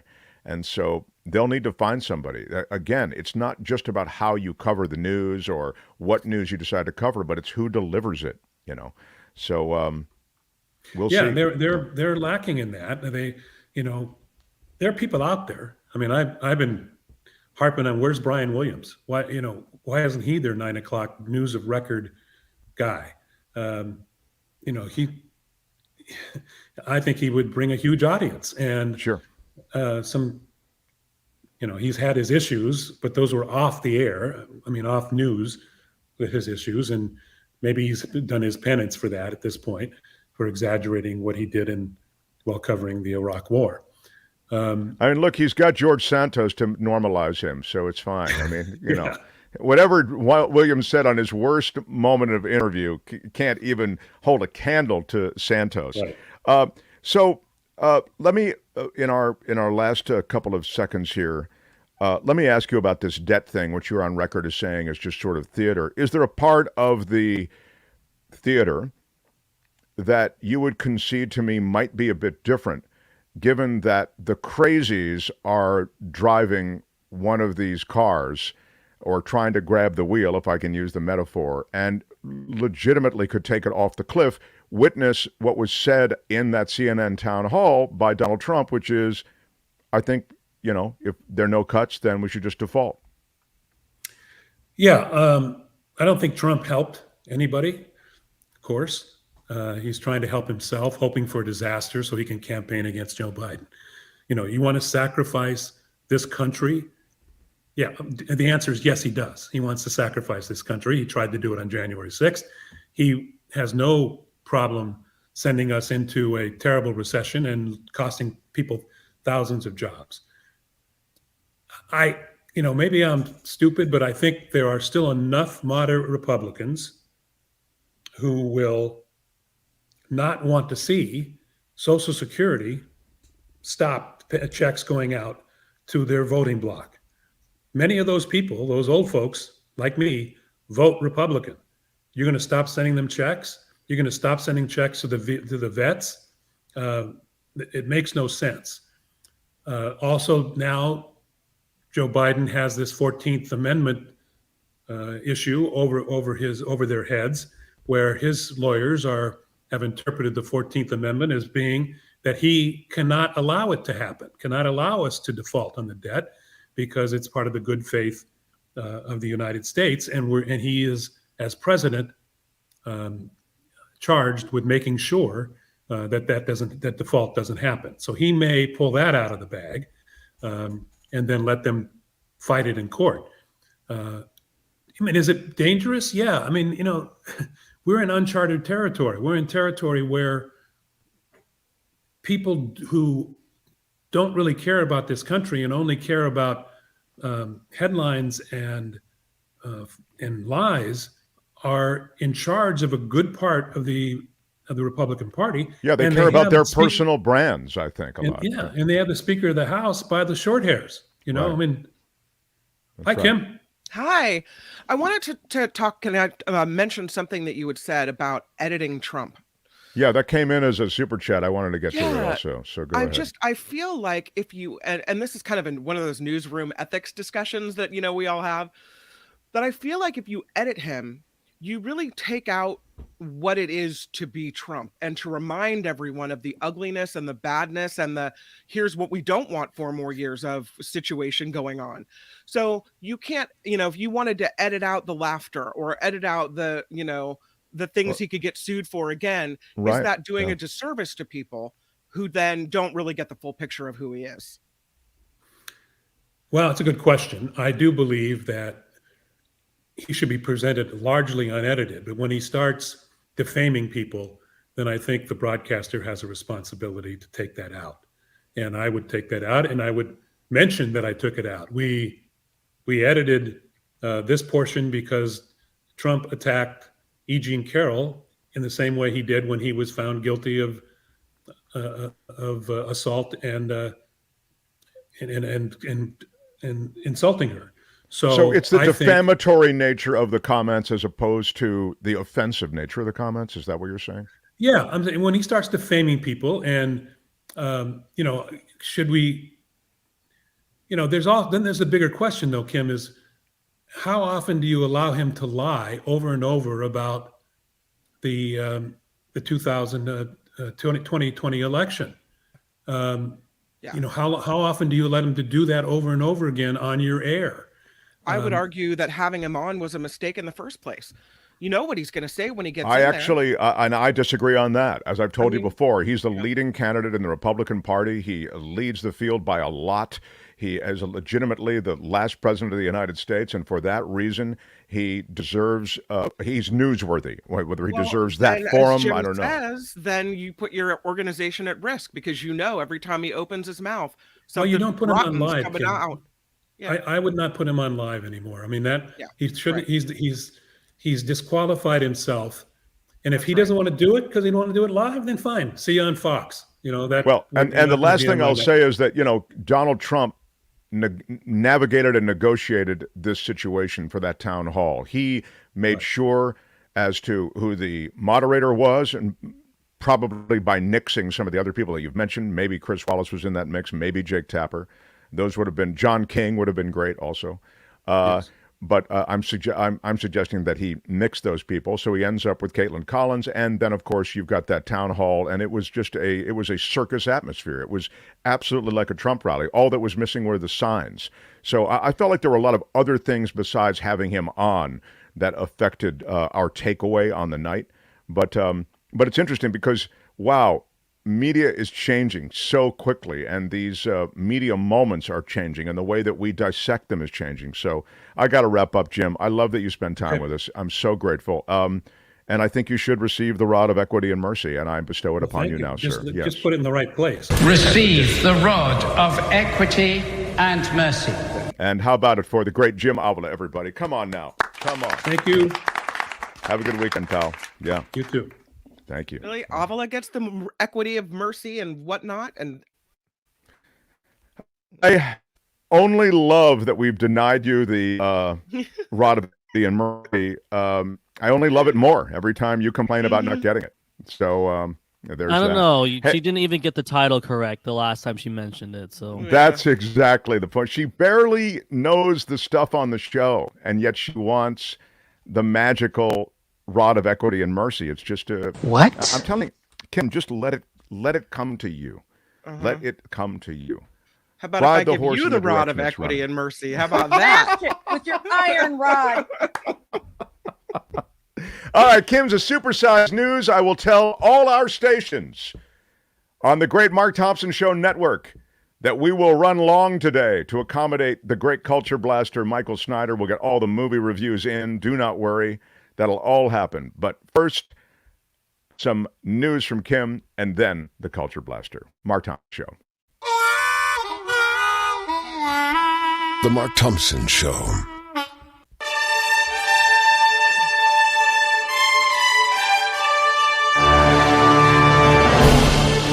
the Mark Thompson Show. I'm Kim McAllister. Let's begin with Title 42. We talked about it earlier.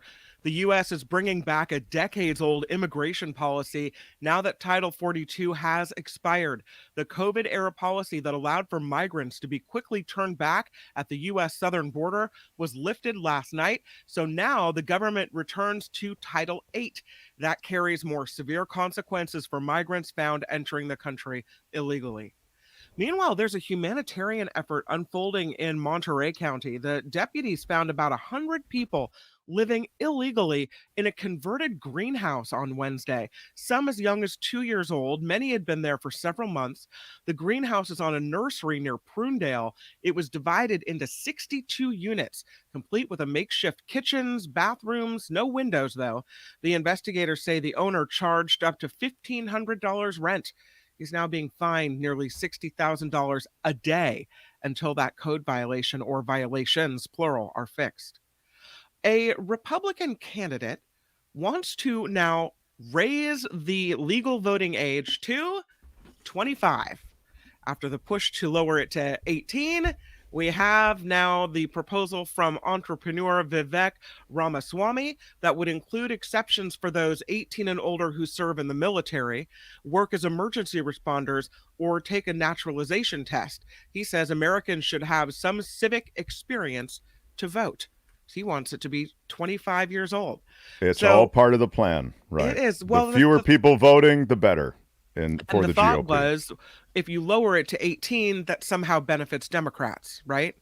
So right. I guess younger people, it's thought, younger people gravitate toward the Democrats and policies concerning, let's say, the environment, for example. So, and they look ahead at the rest of their lives and they see real threat. So he counters that with a raise to 25. Yeah. All right. Huh.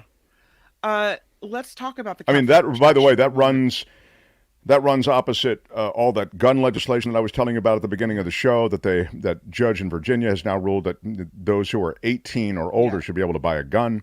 So, again, we confer certain rights to people in this country, and voting is among them. Now, gun ownership is among them. And so I suspect that, the 25-year-old voting age suggestion is going to be DOA, but, maybe it catches some altitude. Ridiculous. Yeah. Yes. Let's talk about the Catholic Church for a moment. The San Diego Roman Catholic Diocese will file for bankruptcy in November. It includes 96 parishes, serves more than 1 million Roman Catholics in San Diego and Imperial counties. The bankruptcy coming after a siege of lawsuits from 438 people. All of them say they were sexually abused by clergy in the past few decades. Again, 438 people say this. The San Diego Union Tribune reports the move would stop the lawsuits until bankruptcy is complete, and then a universal settlement of all the claims would be reached through the process. This marks a second bankruptcy for this diocese. It did so in 2007, settling 148 claims of sexual abuse for $198 million. Something similar going on at the diocese in Oakland with the bankruptcy situation. There is a YouTuber, you may remember this. He's now facing up to 20 years in federal prison after admitting to intentionally crashing his plane into a hillside in California just to get views. My bad. I'm sorry. Oh, wow. That's what we need to do. Mark, do you have a plane, perhaps? Maybe a skateboard? Nothing? No? A plane to crash? No, I don't have one. Maybe a skateboard accident or scooter wreck? Yeah, Nothing? On Wednesday, 29-year-old Trevor Jacob pleaded guilty to a felony count of obstructing a federal investigation. The video from 2021 called "I Crashed My Airplane" shows Jacob parachuting out of a small plane before it crashed in the Los Padres National Forest near Santa Maria. Yeah, Albert liked all video. Made up, all manufactured. The video shows Jacob acting like there was an engine failure, which ended up all being staged for the video. That video quickly gained hundreds of thousands of views, and now nearly 2 years later, it has almost 3 million views. I mean, that's not that impressive. Like, all of that for 3 million views. I mean, that plane alone costs a lot, so... #fail. I will say this about that. It's wild how social media, drove that guy to do that. I mean, it's pretty crazy. Ooh, it's a wild idea, but it just might work. It just doesn't. What would you do for 3 sense. million views? I don't know. I mean, just try to get a shout out from Mr. Beast, and anything could happen. Huh. Okay, well, we'll by work the way, on that. Deirdre over at Lozica Concrete, where again I remind you that's where I go for all my concrete needs. Deirdre at Lozica Concrete. A super chat for $20 saying that Kim deserves the rod of equity and mercy. Thank you, Deidre. Thank you. Is it Deidre or Deirdre? It's Deirdre, and you should know it's Deirdre from a woman who has just paid $20 to make the point that you should get the rod of equity and mercy. Deirdre, I'm sorry I messed up your name, but I love you. Thank you. Love. Love. Big love. It's a woman from Oxnard, California, fighting to keep her 2 pigs as emotional support animals. The woman says the pigs help her deal with depression and anxiety, but Oxnard's city ordinance on emotional support animals does not extend to pigs, and it's illegal to keep pigs as pets in the city. The woman's trying to change that, especially since her pigs now had to be lifted out to a farm near Moore Park. She recently started boarding them there after a neighbor complained and the city forced her to move the pigs. She's hoping to be granted an exemption to Oxnard's rules since she uses the pigs as emotional support rather than simply as pets. I love pig owners. I must tell you that if I could, I would have a pig. I think they're adorable. They're so smart. So I automatically side with those who have pigs like this. You and my daughter, she's been begging me for a pig for years. Oh, they're so great. She wants a pig. She's desperate for a pig. But here's what I understand. You think you're getting like a miniature pig or some type of small creature. And then it grows to be 300 or 400 pounds, and you've got basically a barnyard animal in a subdivision. So I don't think a pig That's true. works. No, you have to be careful, and you're right to be concerned that way. And yeah. But can we still give the rod of equity to the all pig owners out there, and maybe even Kim's daughter? Of course we can. Yes, let's give it to everyone, Albert. And let's give it to Kim's daughter. Receive the rod of equity and mercy. Yes, to pig owners, I hate to say owners, but guardians everywhere, and also to Kim's daughter. So I would also like it noted that today is National Limerick Day, so let the limericks begin. The Mark Thompson Show is crowdfunded, and that means we have to rely on you. Thank you, Deirdre. You can help keep us going by contributing via Patreon or PayPal. You can find the links and lots more at themarkthompsonshow.com. I'm Kim McAllister on The Mark Thompson Show. Feel it in your soul. The Mark Thompson Show. And we are live from Washington, D.C. This is the home of my folks. It's where I grew up. It's where I begged for the car. I didn't get a car when I was 16. It was one of the things about coming to California. And I guess just now it's a different time, but like they wouldn't give me even the permission to get a driver's license until I had certain grade point average and I could pay my own insurance. That was my dad's thing.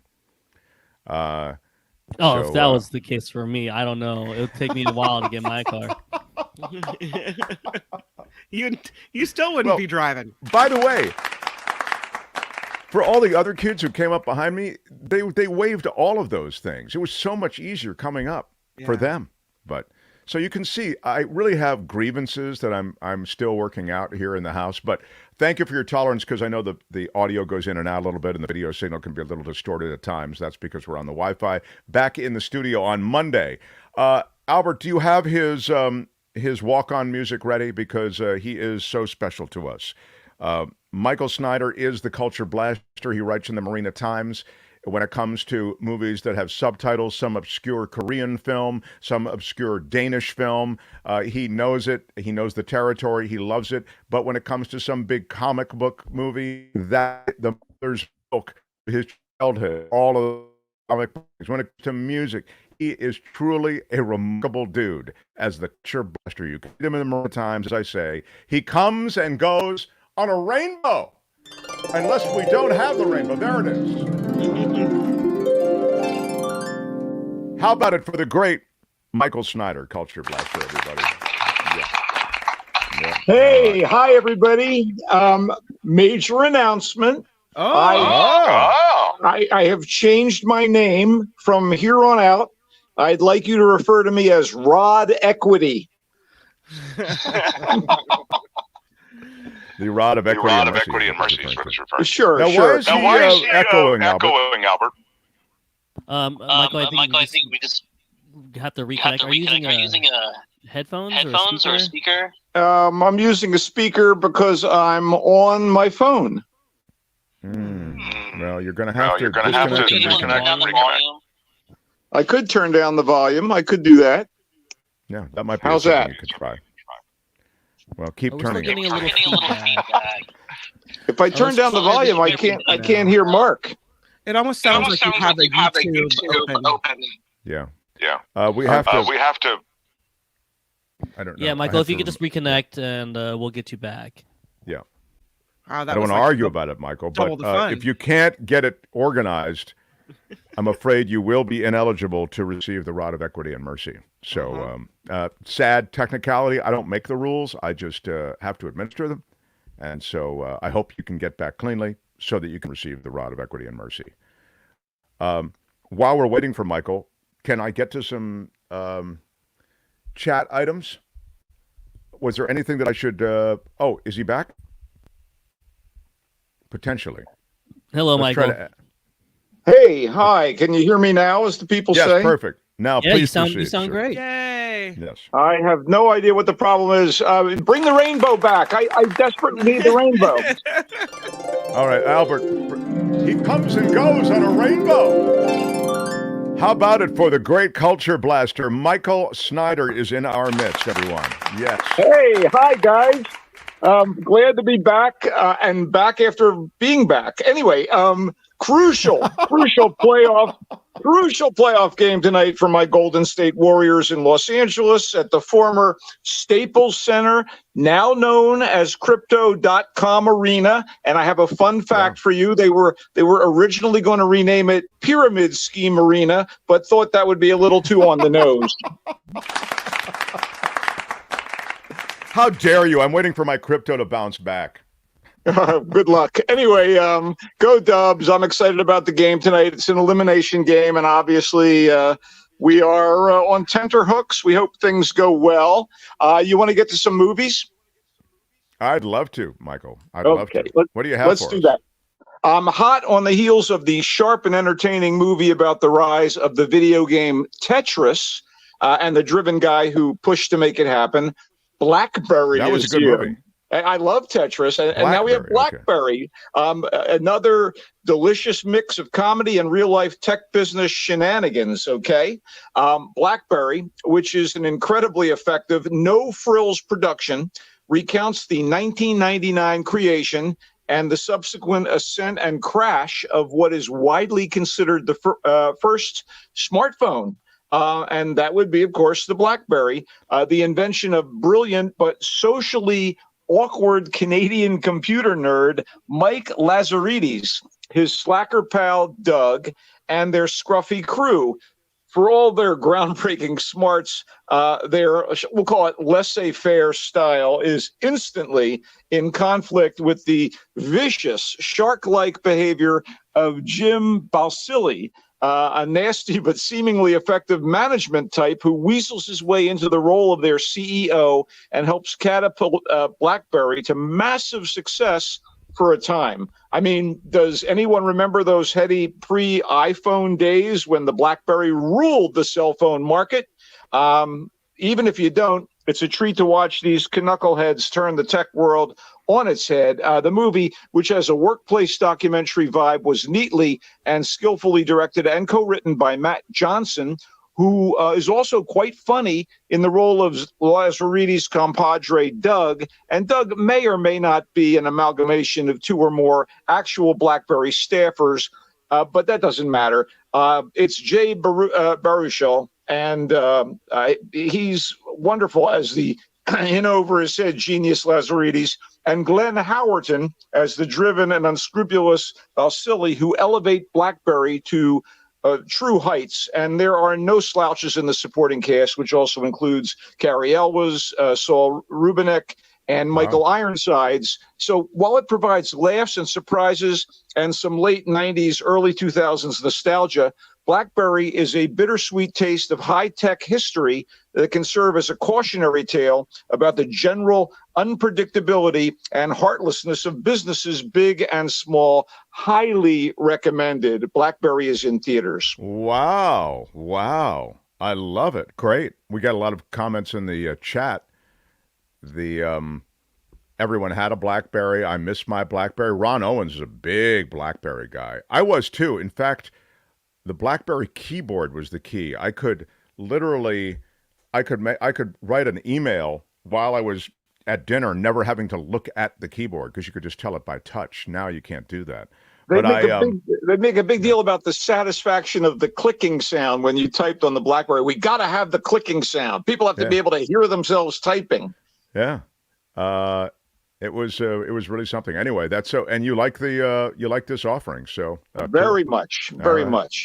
Okay, moving on. Although he's made many movies in his career as an independent-minded filmmaker, Robert Rodriguez's early pictures are the best of them.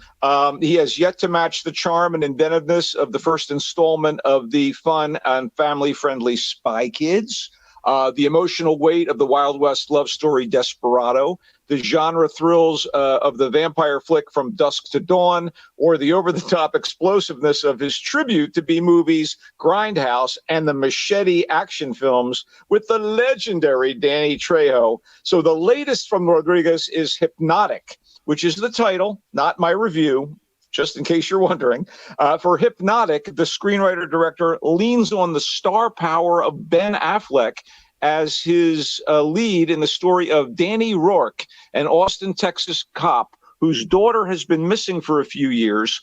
Rourke's investigation takes some mind-bending turns as he encounters a foe with what seems to be the hypnotic ability to warp perception and force people to do his bidding.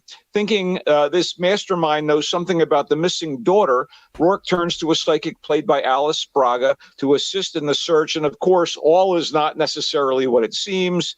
All is not logical either. And like elements of Christopher Nolan's more recent movies, the rules of Hypnotic get so muddy and gratuitous in this world of illusion that you may shrug and say, WTF, or you may just think you're shrugging and saying WTF because, Hypnotic.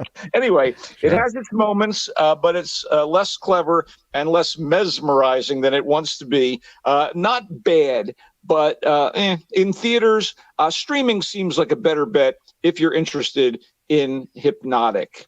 All right. Okay, let's turn the page. Gratuitous is a ding word, by the way. Of course, we have a bunch of them, though.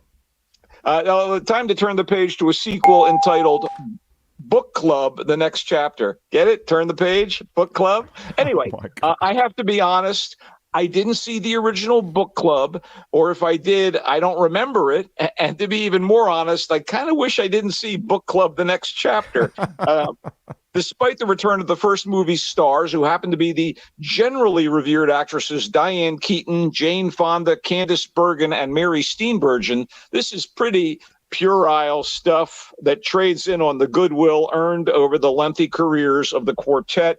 As much as I appreciate and respect the empowerment of showing the sexual and romantic desire of women in their golden years, the narratives given to the members of the group on an Italian bachelorette getaway are overly familiar and written in a kind of a rote manner. Fonda's experienced sophisticate is reluctant to marry her lover, played by Don Johnson, and she doesn't want to mess up a good thing. Keaton's typically high-strung neurotic wants to marry her boyfriend, played by Andy Garcia, but fears he's uninterested. Steenburgen's loyal, conventional wife to suburban exec type, played by Craig T. Nelson, is tempted by the one who got away in Italy. And Bergen's retired judge is over-romanced but happy to spar with an Italian policeman played by Giancarlo Giannini. How's that for star power, international style? All of these stars are notoriously appealing, although Keaton can get on my nerves these days. And Italy is a lovely setting, but the jokes are groaners at best. And the neat way the screenplay tries to wrap up all the storylines borders on ridiculous, like the broad, sorry to use the word broad, unfunny sports comedy 80 for Brady, which featured Fonda with 3 other ladies of a certain age. Book Club, the next chapter, does its stars no favors except to give them much needed and much deserved screen time. And in case you think that I'm just not interested in movies about the hijinks of senior women, I should remind you that I liked Fonda and her gal pal Lily Tomlin in the recent dark comedy Moving On. So that's, look, I'm going to close the book on Book Club, the next chapter, and hope it's the last chapter. It is in theaters. Golden Girls meet Sex in the City where they stop at the home, says M. Oak. That's probably fair. All right, let's switch things up a little. The new drama Monica has a serious, deeply personal sensibility to it that is enhanced by wonderful performances from its cast, led by actress Trace Lysette, who some might know from her memorable stints on the award-winning dramedy Transparent, or the bracing Patrick Stewart sitcom Blunt Talk, which too few people saw, by the way. I believe it was on Epix. Anyway, Lysette plays Monica, who was born male and transitioned to a woman years ago. After 2 decades away, she returns home to the Midwest when she gets word that her mother, Eugenia, is dying. Mom is played by the ever-great Patricia Clarkson, who, as usual, delivers a stirring turn as someone who loved her youngest son, but was incapable of accepting Monica, causing the split between them. Emily Browning, the Aussie actress from a few things, including Lemony Snicket's A Series of Unfortunate Events, plays Monica's sister-in-law, who reaches out to Monica when Eugenia's illness escalates, and Joshua Close plays Monica's older brother, Paul, who had issues of his own with his siblings' change and departure, but it's Lysette holding it all together as Monica, someone whose life has been racked with pain and rejection, but is also someone determined to be her true self, even as she tries to reconcile with the mother who cast her out. Lysette is note perfect here in a cinematic portrait that's powerful, tender, and emotionally honest. Monica was directed and co-written by Andrea Palaoro, who did a superb job. It is in theaters. Wow, I'll tell you, that sounds really intriguing and something I'd like to see. I feel like this world of transitioning and the confusion often and just the conversations we're having around gender, I feel as though I can learn a lot, to be honest, just personally. And so this is fascinating based on your summary and description. It sounds like there are a lot of these psychological undercurrents that I would think are real and are reflected in real conversation and real lives that probably inspired this story. Well, I don't want this to sound too much like a lesson. It's just a very good drama. And again, Lysette is a very good actress. And, there's a verity she brings to it because of her own experiences, I would think. And again, it's in theaters. It's in theaters. Albert, verity is definitely a ding word, true, as is puerile. That's a ding word also. Go ahead, Michael, please. We do what we can. Should we wrap up, guys? I'll take one more. Fool's Paradise.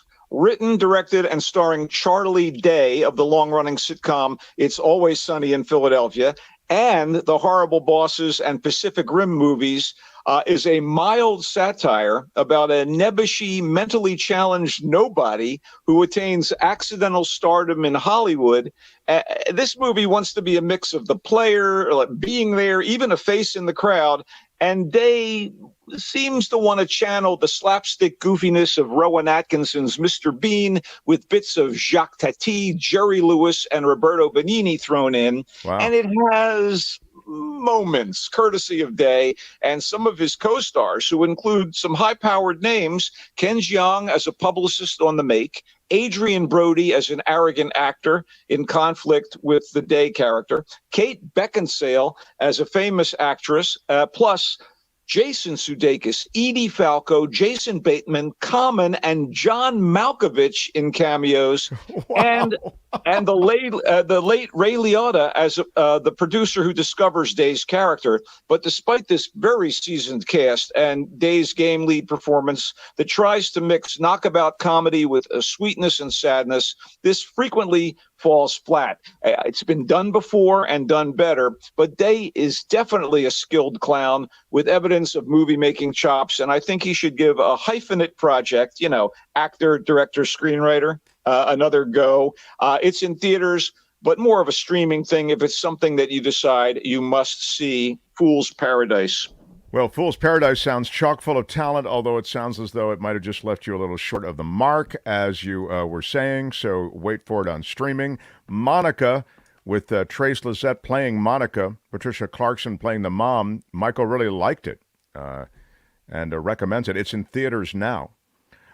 Book Club, the next chapter, that's with Fonda, Diane Keaton, Steenberg, and the rest. He didn't like it. And he says, Michael is quick to emphasize that he is not against those older actors. In fact, has loved some of their projects of late, but just felt as though Book Club, the next chapter, misses. Hypnotic, which stars Ben Affleck. It sounds intriguing. Michael was not over the moon for it. He says it's not bad, but it's in theaters as well. And then Blackberry sounds to me like one of the films in this visit that he most liked, and it tells the story of the rise and then the crash of the BlackBerry technology. Now, one thing I wanted to ask you, that's streamable or that's in theaters, Blackberry?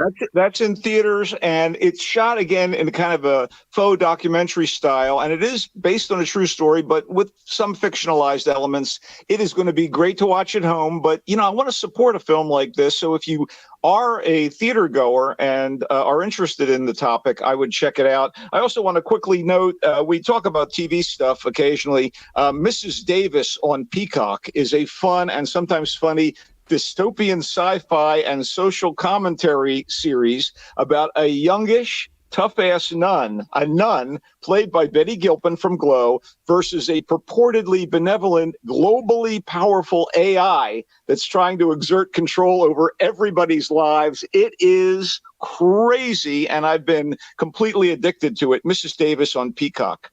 Wow. Okay, great. I'm loving it. Thanks for that recommendation. Michael, go Dubs. As you say, it's an elimination game. Lakers look very tough, I have to say. It's always tough to repeat, and the Dubs are finding that out.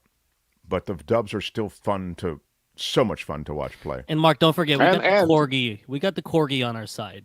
So. Yeah, the Corgi suggests that the Dubs win this game and the next, but we really, really don't know. And it could be that the Corgi could be from L.A. It could be some kind of bait and switch thing. I have no idea. The Corgi video was awesome. Albert showed it to me, and I just. And it's really exactly what the series has been doing. That's what's crazy. No, that's right. This Corgi rolls this ball down, and it lands exactly with the scores that have hit so far in this series. Do you think the Corgi correctly predicted the somewhat internal strife we have between our players, like Jordan Poole and Draymond Green? Do you think the Corgi predicted that as well? It depends. Has the Corgi punched anybody lately? Well, there are a lot of Corgi follow-up questions. Michael, if you'll please, I don't know if you're standing, please be seated. I'm about to bestow upon you the rod of equity and mercy. So prepare to receive it. Receive the rod of equity and mercy. All of our regular contributors I am this week. Highly honored, and if people want to actually honor me further, go to marinatimes.com and read my piece about Perry Mason, Jean-Luc Picard, and Superman, which is currently available for your delectation, TV lovers. Delectation's a ding word also. He leaves us with a ding word. Very impressive offering. Marina Times, and your writing is always a favorite of mine. We'll see you next Friday, and until then, he comes and goes on a rainbow. Bye-bye, Culture Blaster, Michael. Go Dubs! Maybe a sting. That's all I'm saying. The Mark Thompson Show. We finish up today. This is the last day here at this satellite broadcast location. On Monday, we'll be back in California in our home studio, on our home court. Looking very much forward to that and to more. I think you should steal a book and bring it back. Okay. It won't be missed, I promise you that. Right. Pamela, thank you for the super sticker. Thank you. Thank you to everybody. Edward Lee for a couple of bucks. What is Edward Lee's comment? I can't see How it. much to receive the rod of equity and mercy? Oh, this is a good question. Edward, the rod is not really for sale. There is a lot that goes into the rod of equity and mercy and into receiving it. But you have asked a provocative question, and I will meet with the elders over the weekend, and we will deliberate. Look, I'd love to make this the kind of thing that everybody could throw in on. It's not, okay? Certain things, only the elders and myself There's decide. never been anything like this. Yes. You gave it to Gail Snyder. Guthrie. I am the decider. Gail Guthrie, 1999. Looking forward to Friday Fabulous Florida and hoping the Warriors have a great game. Yeah. Thank you. Gail Guthrie was a supporter. Thank you. I know you threw in on that early in the show. Dwayne Kennedy from City Shapers in San Francisco. Wow. That's nice. Wow, Thank you $50. so much. Thank you so much. I'm not going to cry, but I have to say, City Shapers in San Francisco, that's cry territory. Receive the rod of equity and mercy. How about Well, that? we have our answer, don't How we? about that? How about that? Very special. What a week we've had. Scott Rittenberg, we already answered that question. Thank you for the $10. Thank you. We talked about editing Trump. That's all in the show today. Vivian L. Shawa. Thank you Viv, as I like to call much. her. Thank you so much, Vivian. Viv, for throwing in 10, helping us along. We're completely crowd-funded, as you're aware. Huge in Japan. Thank you so much. This is for the National Day. Limerick Day. Yeah. Thank you. There once was a man named Nantucket. There once was a man from Nantucket. But there was a limerick offered, I thought. There was a pretty good limerick. Leonard had threw down a good one. Leonard, let's look. There it is. I can't see it. There once was a chat host named Mark, whose bite was less worse than his bark. It might seem odd, known only to God, how to get smashed by his big iron rod. Smash it with your iron rod. Well done, Leonard. Very well done, Leonard. Love it. So good. Well, it's with great sadness and with a great reluctance that I must say farewell. We've done a lot this week. We really x-rayed the CNN Trump situation. We x-rayed the situation at the border. The whale situation we covered today. We've had some good stuff about bird migration in the conversation about It's the Planet Stupid. I'm thinking back to Tuesday. We talked about how Putin is going broke because of the war in Ukraine. Bunch of stuff in various conversations. And David Katz, of course, who completely gave us the dissection of the Trump case and the E. Jean Carroll verdict and correctly predicted it. Much done. On Monday, we get into the economy and the debt. I'm Stevens for the Mark Thompson Show. Bye-bye. In addition to more conversation about the rod of equity and mercy. Go Dubs. Have a great weekend, everybody. Thank you. Bye-bye.